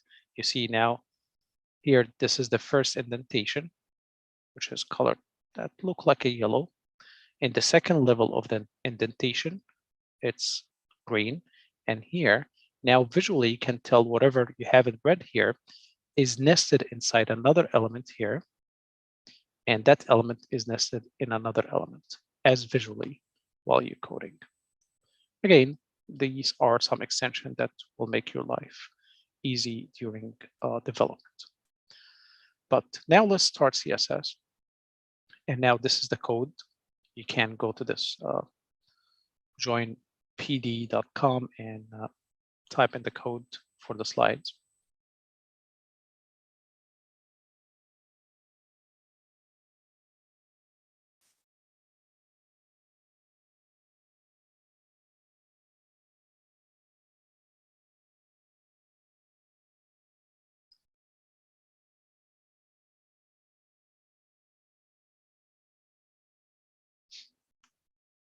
and we're going to start the slides. So we will cover a small introduction about CSS today and tomorrow. Of course, CSS, there's a lot of different topics that you can cover in CSS. As I said, responsive styling and doing animations. Of course, that's like a little bit more advanced topics. First, we're going to cover what is CSS. What is the history of CSS and what kind of versions we have for CSS? Currently, the latest is CSS 3. There is version 1, version 2, and the latest is 3. And by default, any browser will understand that you're writing in CSS 3. Why we use CSS, and we're going to explore the CSS syntax. What is the syntax that CSS follow? What is CSS? It's short for cascading style sheets. After all, it's not a language, it's a styling sheets that you provide to your markup language or to your HTML to tell the browser how your page should look like the colors, the backgrounds, all of that, you describe that in the cascading styling sheet. Your HTML file should only have the structure of the page, but not how the page should look like. So CSS help elements how to be displayed in the web page.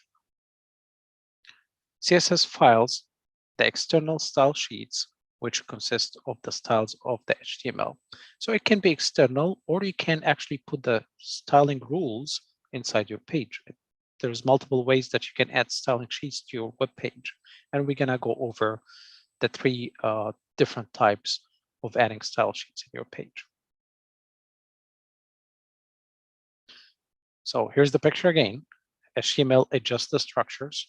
Think about it as the bones. CSS, how you dress, how you actually put clothes and look like, and JavaScript is the action. So CSS, as you can see, it's more as presentational styling of your page. HTML is the structure, and JavaScript, how your page actually behave with any user interaction with your page. So let's talk a little bit about the history of CSS.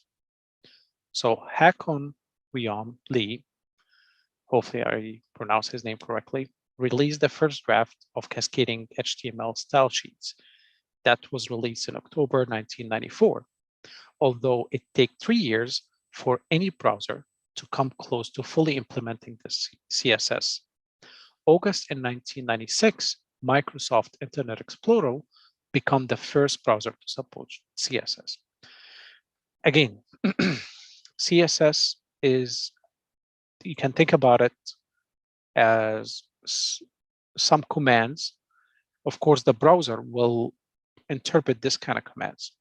And you have vendors who make the browsers. Microsoft is one of the vendors that make their own browsers. Google make a different browsers, and they have the full right to implement CSS or not, or to take some of its rules and ignore the rest.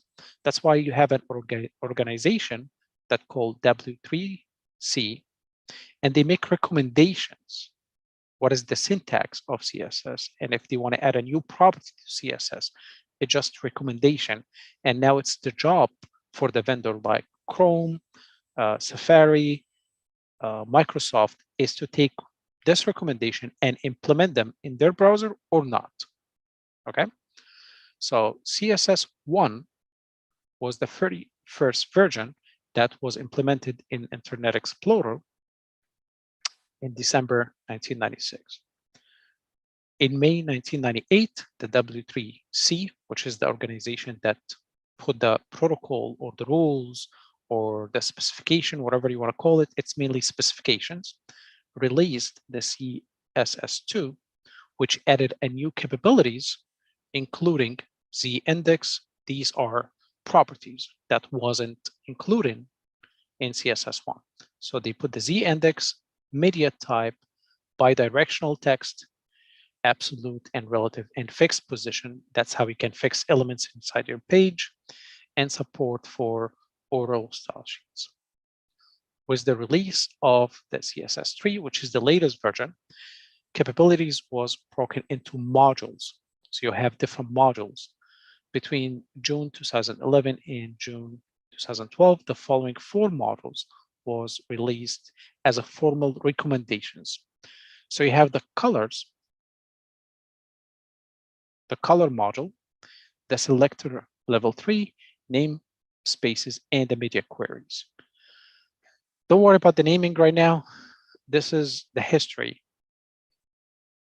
In today, we're just probably gonna cover some of the basics colors and like how you can make the text color change, how you can make the background change.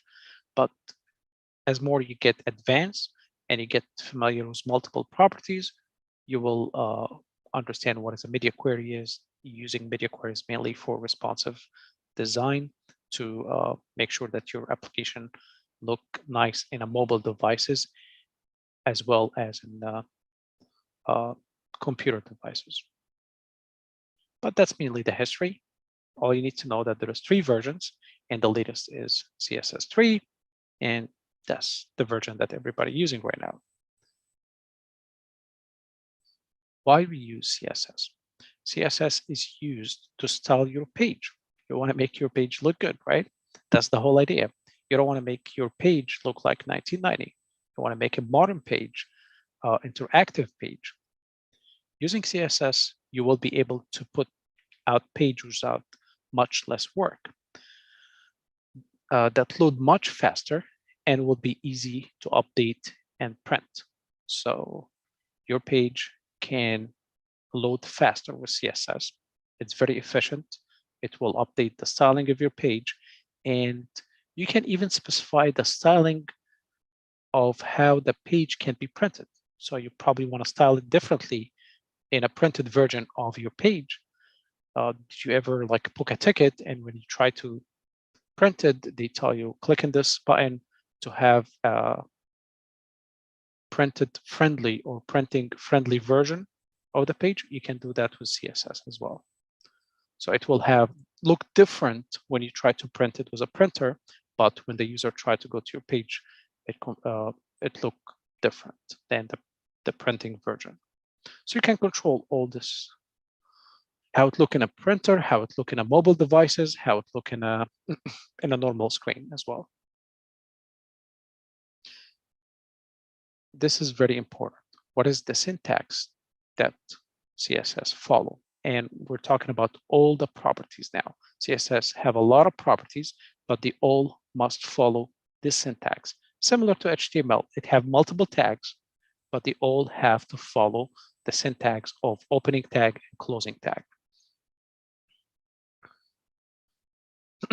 This is the syntax.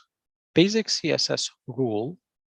So this is called a rule, single rule here, consists of a selector. The first part is a selector. Do you want to apply the styling to the paragraph? Do you want to apply it to the H1? Which element in your page you want to apply the CSS to? So you're selecting that specific element to apply specific rules to it. So the first is the selector.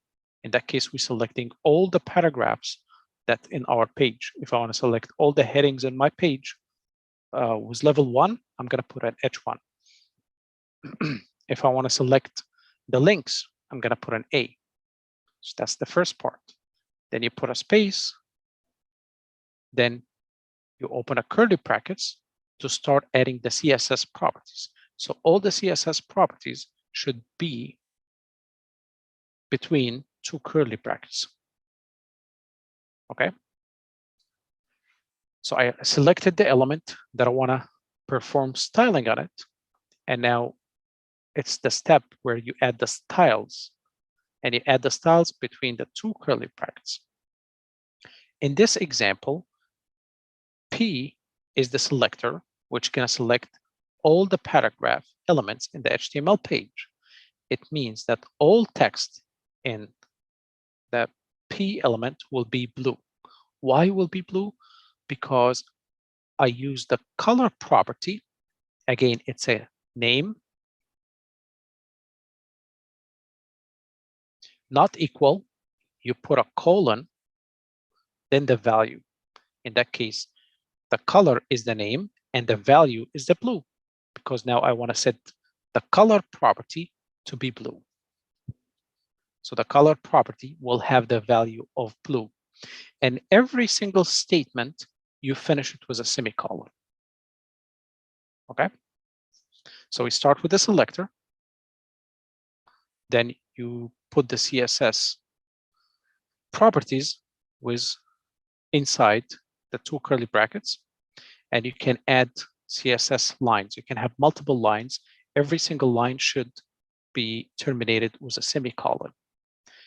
Every single CSS line should be two things separated by a colon: property and its value. Color, blue. If I want to set the background to something else, you put the background red. So now the paragraph will have text color blue and the background will be red.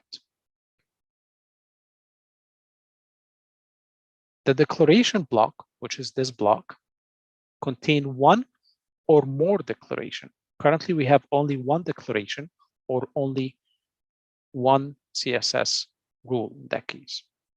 And these should be separated by semicolons. In the example, we have only one declaration or one rule in that case, which is the color is blue. Declaration must be separated by, surrounded by curly brackets and end with a semicolon. So this is the syntax that you always should use your CSS. Okay, now I understand the syntax, how to write a CSS lines, but how can I add it to my HTML? How you can use it, use the CSS in your HTML page? There's multiple ways. You can use external files or internal CSS or something called inline CSS. Okay, let's now, I'm going to create a folder here. I'm going to call it CSS. And I'm going to create a page, HTML page. Let's call it inline css.js.html. So I'm going to explain the inline CSS first. I will delete the meta.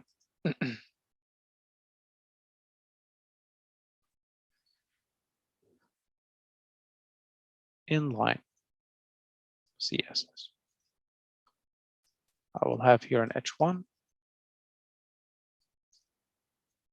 inline CSS. I will add a paragraph.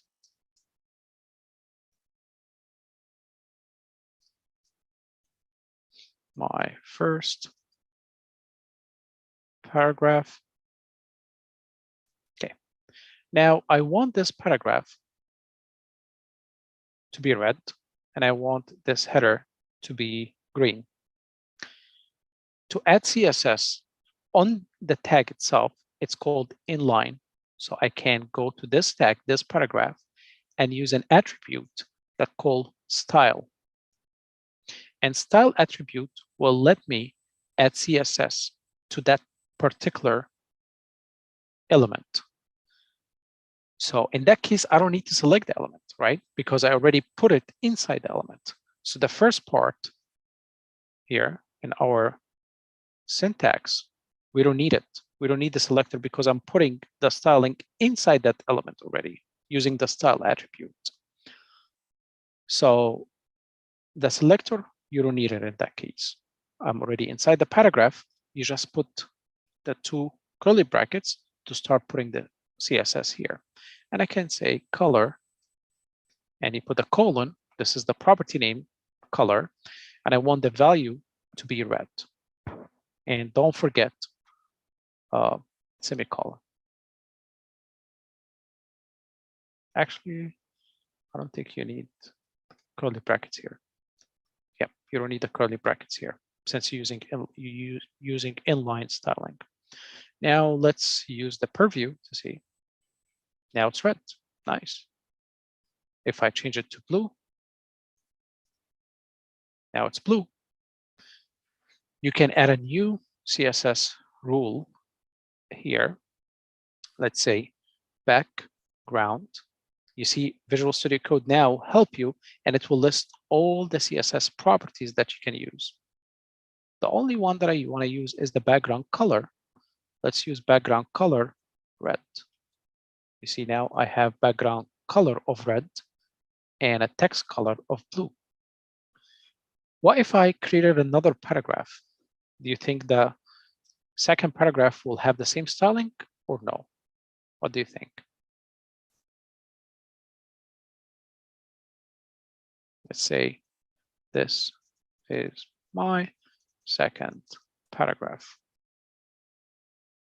Of course, it's not going to have the same styling because this styling with this attribute, it's only affecting this element. It's not going to affect all the paragraphs in your page. Okay, so it's very specific toward this paragraph. Now, if I want to change the H1 color, so I can use the style attribute and start saying color green. And don't forget the semicolon. Now I have here this header or this heading, now it's green. Okay, and of course you can add more stylings here. Now, this called inline.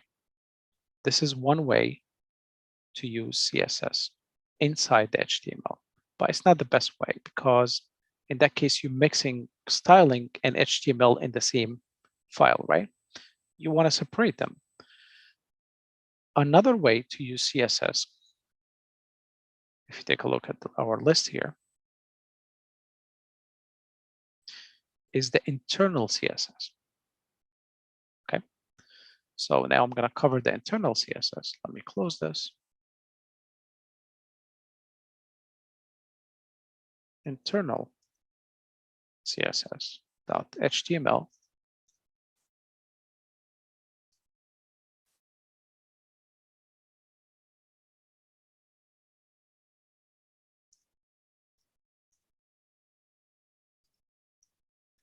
I'm going to have an H1 here.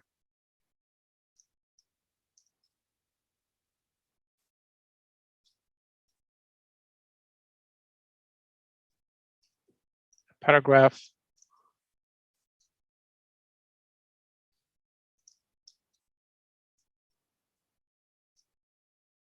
And let's add another paragraph. Okay. Now, I don't want to mix my styling with the elements here. So I'm going to use the internal CSS. Internal because it's still going to be written inside the HTML page. But I'm going to go to the head here, the head tag, and add a new tag. It's called style tag. So now I'm going to use the style as a tag or an element, not as a property, not as an attribute here. So in this style here, I can add any CSS that I want with the syntax that we just covered where you have the selector. So now I can select all the paragraph where I put P and I put curly brackets. And now I can put any property, CSS properties that I want to use. For example, I can put color red. But again, it have to be inside the head because it's an instructions to the browser how to style your elements. The style tag having opening and closing, and between the opening and closing, you can add any CSS code. Okay, you don't put HTML code, you only add CSS code, and this is a CSS code. And in that case, you need to specify which element you want to affect. You want to change its color. In that case, I want to say paragraph. I want the paragraph color to be red. And CSS here, I put it between the two curly brackets. Now the question, do you think this styling will affect both paragraphs or only the first one? What do you think?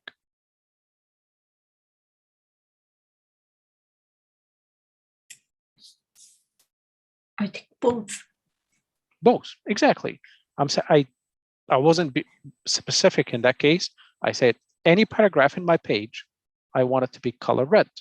Let's preview this page. And now both are red. And even if I created a third one,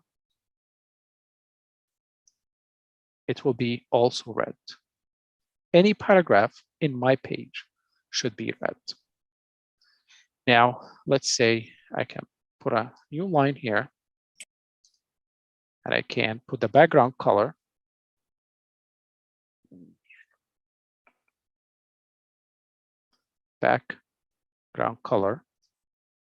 and I can set any background color name value, like light blue. See, Visual Studio Code is very helpful.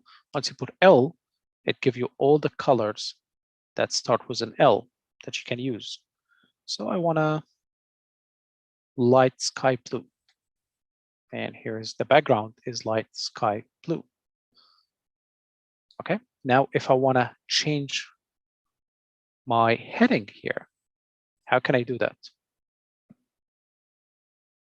You select it, right? So I can select the H1. And now inside between the two curly brackets here, I can set the color to be green. And now you will see, now you're changing the color of the heading and you actually affecting how the page look like by the colors that you're selecting. Okay, but again, this is called internal because you don't add it as an attribute similar to this example. You don't use the style attribute and you add it on that specific element. Okay, any questions so far about the two stylings that we use, the inline and the internal CSS? Any question about the syntax? Okay, what about if can I select the whole page? How can I make the whole page to have a background of, let's say, yellow? I think we need to put after HTML line. I put after the HTML what? HTML line. No. Here? No, you can't. No, the first one. Open tag. This the first open tag. Yeah. Or you can select the body because everything here is inside the body, right? Yeah. So body is still a tag. So I can select the body and make background color, let's say blue violet.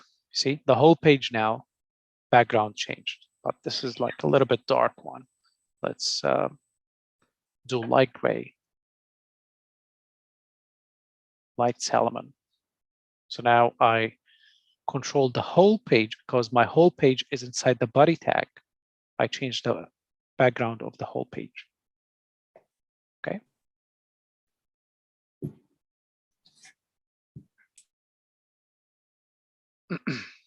Now let's talk about the third way that you can use CSS. And instead of internal and inline, you can use a whole external styling sheet. And that's the way that I usually use CSS. You want to separate all the CSS code because sooner or later that file is going to be very crowded. You're going to have a lot of HTML code and you're going to have a lot of CSS, and it's going to be hard to keep track of that file. So you want to separate one file for the CSS and one file for the HTML, right? So it's easy to debug what's going on and what might go wrong with your application, or just to actually visually see the code. So you can use external CSS file. So external CSS.html.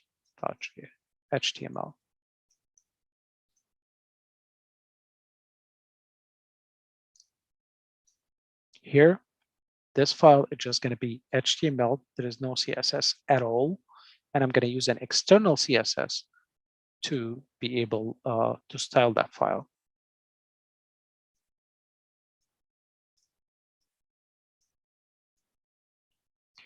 And here, simply, let's add the same code. So I can go here and copy this code and paste it here.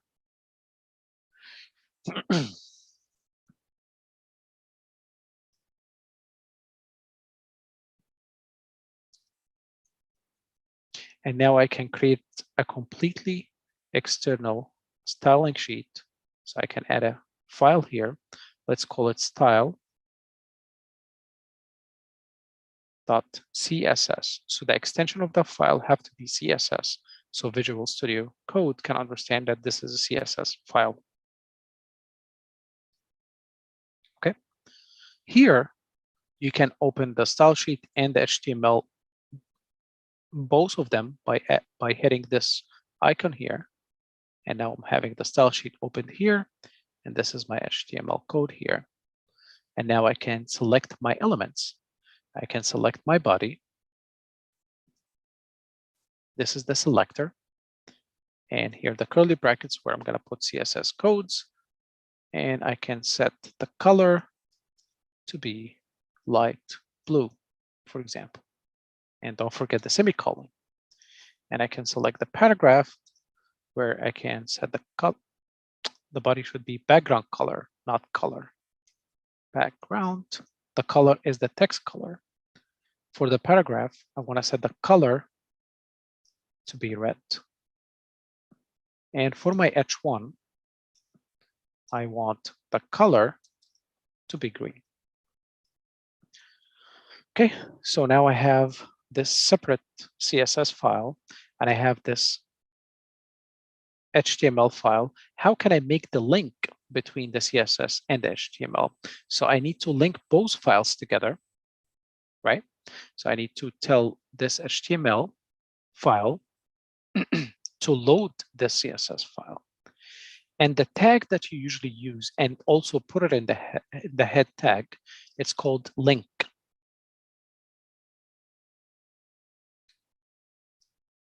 Okay. A self-closing tag. And this link take an href attribute pointing to your CSS file. So now we're linking the CSS file, the external file, inside my HTML. It's like you injecting this CSS file inside your HTML file by using the link tag. So using the link tag here, you can add the attribute href. And href, you put the name of the CSS file name, which is going to be style.css.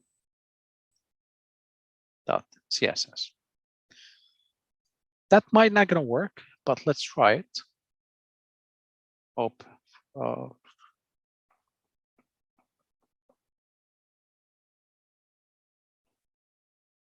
Open a live server. It's not working. And the reason it's not working, because you didn't specify what is the relation between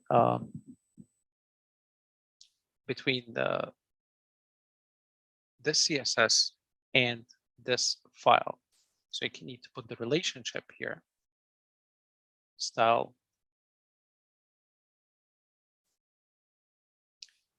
Or I forget how actually the relation that you, or you can do link. And here you see the link tag, how Visual Studio Code help you. If you forget like me, what is the relation should be, you just type in link, press enter, and it will put the relation for you as a style sheet. Okay. I was confused, it should be styling sheet or style sheet, but that's how Visual Studio Code can help you with this kind of stuff. And now you add in the href here, the name of the style sheet, which is style.css. So now you make this kind of link that you refer to an external file using the link tag, where you point to the external file using the href attribute. and also specify what is the relation. Without the relation, it's not going to render correctly. Okay, so you have to put the relation is a style sheet, and you don't need to memorize that. 99%. What I do, just type in link and put my file name here, which is in that case style.css. If I save that, and you go back here, you will see that the page, the styling now is taking effect in your page, and you will see that the background changed and the paragraph color changed, and your HTML code is clean. There is no styling here in this file, and all your styling is in a separate file that you can control. Okay, so now I can change this to, let's say, yellow. And if I go to my page, I should see that the paragraphs are yellow right now. Okay, so there's 3 ways that you can use CSS in your page. Inline, where you actually put it inside the element opening tag using the style attribute, and you start putting all the CSS commands here. Or you can use internal CSS, where you can use inside the head a style tag, and this style tag here, you put all your CSS declarations here, or you can use an external file. And this is the most popular way, that you use a separate CSS file. And then all you need to do is just link this file using the link tag. Okay. So let's see what is the slides here. So we started with the external file. So the style can be located in a different file. So you can add all this file styling in an external file. Style sheet that designed for the website can be changed from this file. To include the external file or the external styling sheet, you use the link element. Must be used as a reference to the external style sheet in the head. So you have to use the link tag inside the head.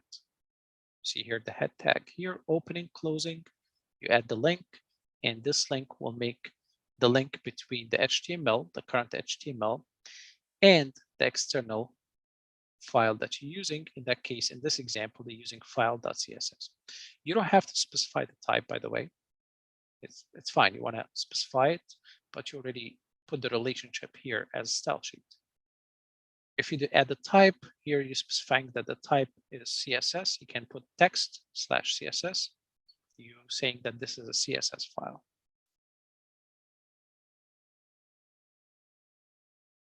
Any question about how you can link the external CSS? Anybody having a problem linking an external CSS?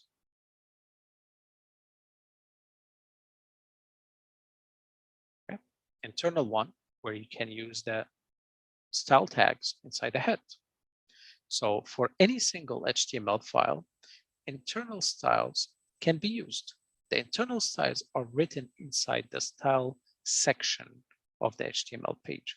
As you can see here, they're putting, this is the CSS code here, where the body of the page, they set the background color to be yellow, and the paragraph, they set its color to be blue. So we have a blue paragraph and yellow background, but they put the CSS not in an external file, however, inside a style tag, that this style tag is inside the head of my page. So all these instructions you're sending to the browser, so the browser now understand how it will render the page, how it's going to view the page.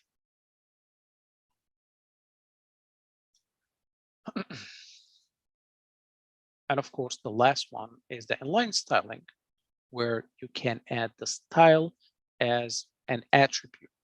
So you put the style attribute equal, then the color, colon, you put any declaration of CSS, and you don't put the curly brackets here. And you can put as many as CSS commands here. You can put the color, you can put the background, as long as they are separated by the semicolon. Okay, now there's something important you need to know. It's called multiple styles and cascading rule. If you're using multiple or you're using multiple styling in your page, like for example, using an external file and using inline styling at the same time, which one will take an effect? Is it the external file or the inline? And also if you're using the internal styling and using external, which one will take an effect? For example, yep, you have a question? I know. Okay, go ahead. Shoot, I'm listening.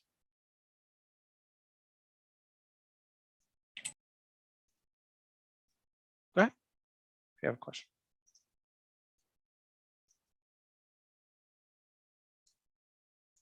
All right, let's say I have a simple paragraph here.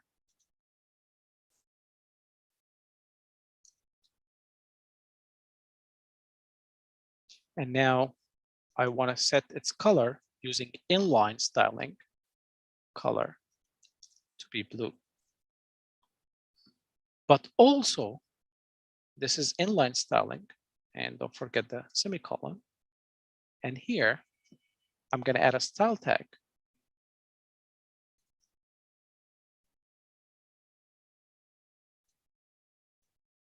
And I'm going to select the paragraph and put the color to be red. Now, which one will take an effect? Is it the inline?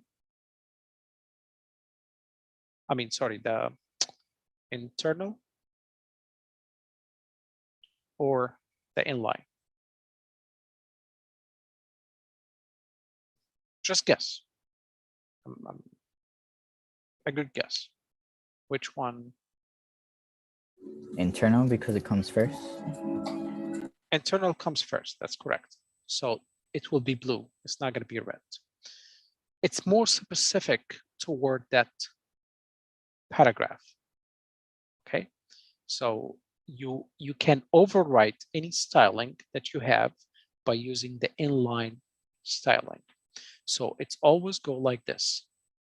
Inline is more priority. It will always take an effect. Second is internal, where you're using the styling tag. And the least priority is the external. So if I have an external file right now with a color of yellow, of course, this will still be blue, this paragraph. Okay, so this is how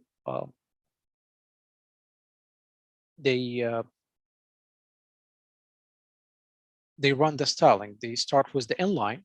This is have the highest priority. It will overwrite any other styling. So let me ask you this, another question. Let me put an example here. Let me add CSS1.css and CSS2.css. Based on whatever I said, that listing that inline is having the highest priority, then the internal, finally the external. I have two external styling sheets. And I'm going to do paragraph color red inside my CSS2, and here paragraph color green in CSS style 1. And I'm going to add an HTML file here. I'm going to call it index.html. So I have two styling sheets. And I'm going to link both of them. So you can link as many as style sheets here. So I'm going to link, press enter, put CSS1, link the second one, put CSS2.css. And now I'm going to have a paragraph. I'm going to call it my paragraph. Can you guess what is the color of this paragraph? So in CSS1, it was green. CSS2, it was red. And now I'm loading first the CSS1, which is green. And here I'm putting a CSS rule to make all the paragraphs red. So the first one, make the paragraphs green, second one, make it red. And now here's my paragraph. Which one will take an effect? I think red, because it overwrites the green. Of course, because it goes in order. This load first, then this load second. Once this gets loaded, it will overwrite the previous one. Okay, and I can show you that, and I can prove to you this theory. And now I have it in red. Now try to swap them, try to move them. Put the CSS2 first. Now you should see it turned to green, right? Because in CSS2 it was red, and then the CSS1 file load, which having the color of the paragraph to be green. What if I put an inline styling here using the style color blue? What will be the color of the paragraph? Is it blue, green, or red? Blue. Of course, blue, because inline having the highest priority, it will always overwrite any external files, and it will always overwrite any internal CSS. I have a question. Go ahead. If it wasn't a style tag, would that prioritize it? Style tag like this? Yeah, if the links were in a style tag, would it prioritize the links? Yes. Or would it still be blue? It will be still blue. This is the highest. Okay. But if I don't have this, and let's say here, the color, the paragraph color blue, it will be blue because this is the second priority here. This will always override the external one. This inlining always overwrite external. The external is the least priority one that can be easily override. Okay, thank you. Okay. And you can override it in the same file. So if I write a p tag here and I put color green, right? This paragraph now it's green because this was already the past. I updated the value now was green, right? So you can do that as well. But in that case scenario, since I don't have inlining, the internal will take an effect. None of this two will take an effect.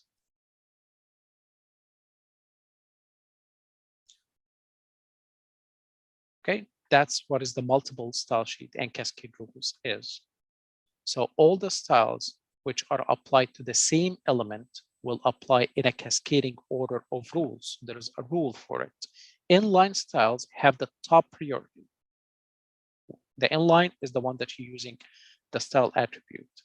The external and the internal style sheets are finally browser default styles. So inline style will overwrite external and internal styles and browser default. Any browser have its own stylings. If you write a paragraph without any styling, without any CSS, by default it will be black, right? So to change the color using CSS, and if you're using inline styles, it will overwrite the default of the browser, which is the black color, and the internal and the external ones.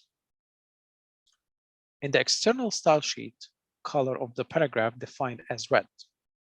Here they give you an example where you have an external one and you link it with the link tag. This is the external and it says it's red. And you have an internal style sheet, internal styling, we're using the style tag where the paragraph is colored blue. And you have also inline here using the style attribute, you're setting the color to be green. It's not going to be red. It's not going to be blue. It will be green. What if I don't have this?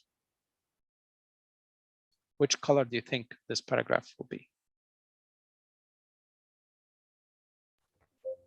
Probably blue.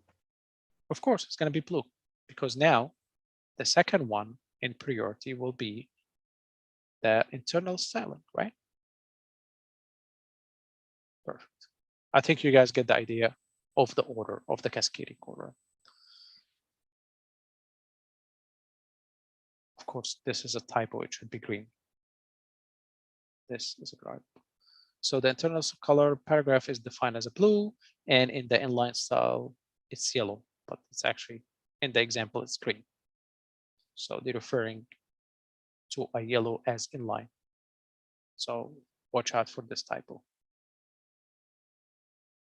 Okay, so tomorrow we'll actually explore more properties. Today, actually, we only covered how you can use styling sheet and how you can only use colors, the front color and a background color, or the background color properties. But tomorrow we're going to explore more like how you can set the margins and paddings of an element, and how you can set borders, how you can control the width and the height of an image. All this properties, more properties, they all follow the same syntax.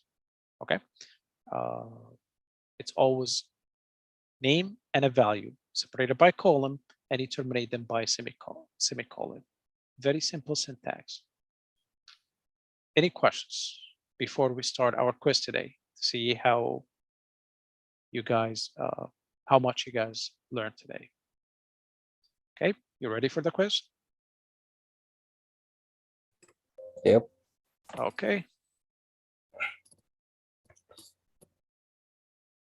It's not too much questions. It's 8 questions. Let's start. Code. Let's see. Close.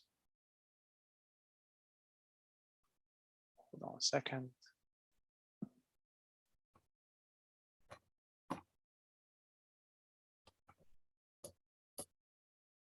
There you go.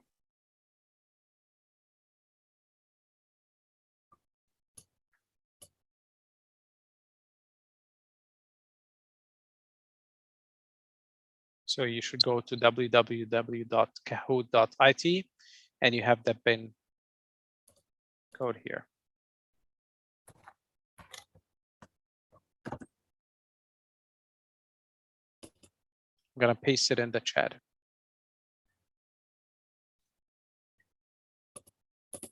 Eight two four 0959.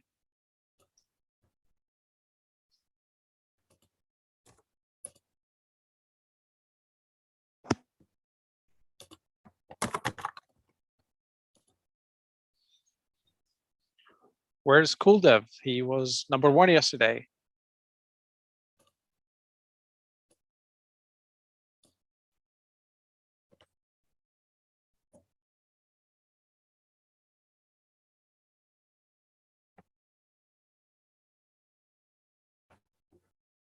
All right, let's start. You can join at any time.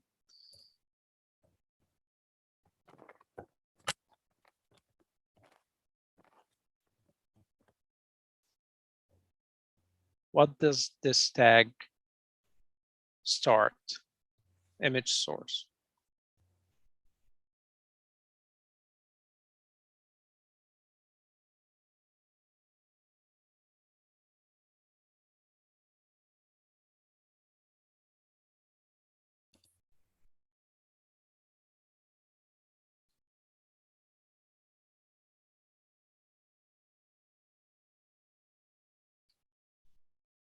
Good.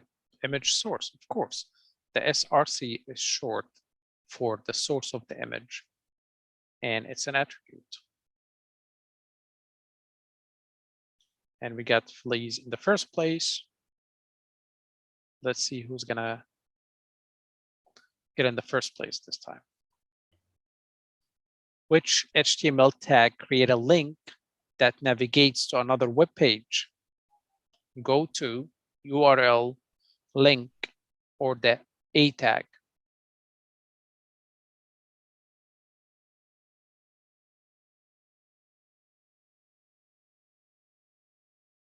Okay. It is the A tag, short for anchor. That's, yeah, I would say link might sound like it should be the right answer, but there is no link tag. It's the A tag. We got JD in the first place now.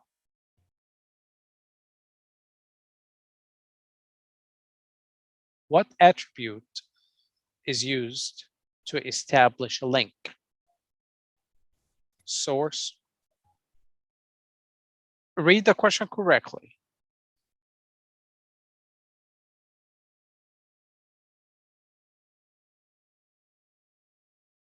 href. That's correct.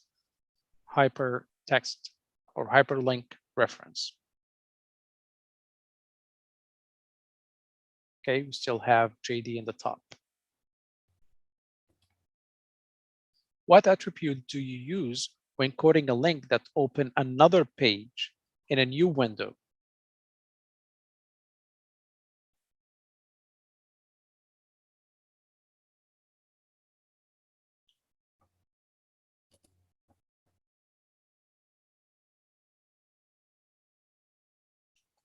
Good. Of course, it's a target. JD is still on the top. What is the alt attribute in the tag used for in the image tag? Specify alternative view of an image, specify a path of an image, specifies an alternative file if an image is unavailable, specify an alternative text for an image.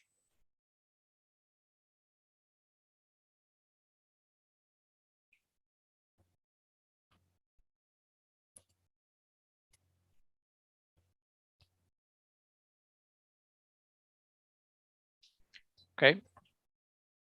It specifies a text, alternative text to the image. Remember when I said that the alt, you describe the image as a text? Good. Next. Which is an example of a complete image tag? Which one is correct image tag? This is an easy one.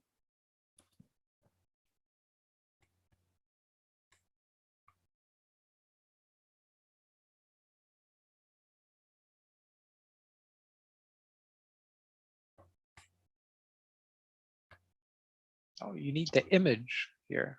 So number one is definitely wrong. You need the img tag. It's called the img tag, and then you add source is an attribute, the alt is an attribute.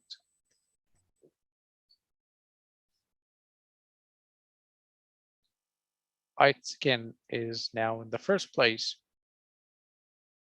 Still have two more questions, guys. What is the missing from this image tag? Look at it correctly.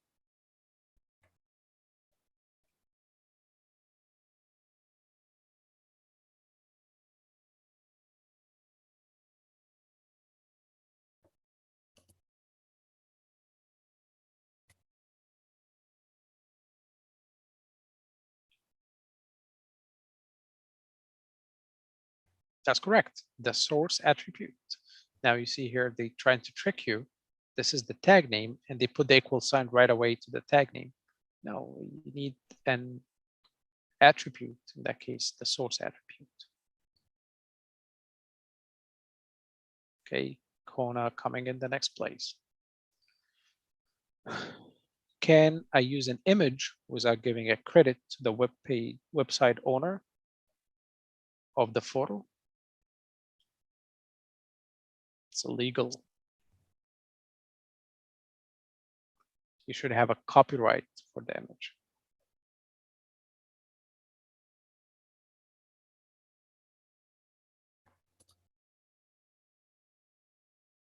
The wording on that one was kind of weird. Yes, that's a little bit weird. But again, you remember when I show you that you should always make sure you're using free images. You can't use somebody else images because there's licenses on the images. So you probably license his image and then you can use it and you gotta go to court. And I have actually one of my friends, he take pictures and he sell them online and people sell the images. Okay, any questions guys before we see who's in the first place? Okay, let's see who went today.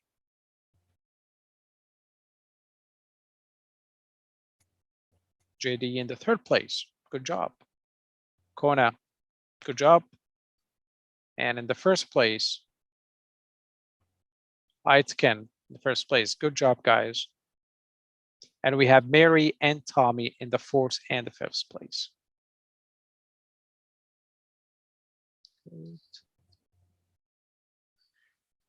Okay, guys, so I'll see you tomorrow. As I said, tomorrow we're going to cover more properties, CSS properties, how you can actually move things around using margin and padding. And then tomorrow is supposed to be, we're going to finalize with the CSS. We're not going to go over so many properties, but in Saturday, we're going to put whatever we learned so far with HTML and CSS in actual small projects to create like a basic portfolio page. Okay. Any question before finish the class today? Okay. You will find, if there's any new students today, there is the GitHub page where we're gonna load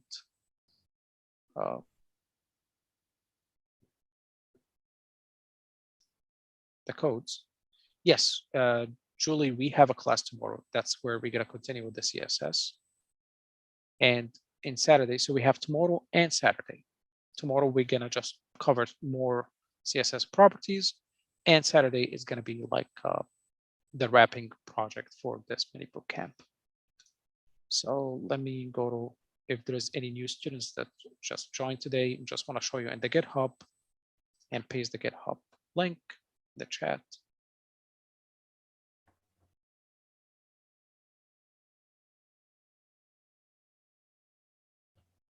So let me open it through Slack.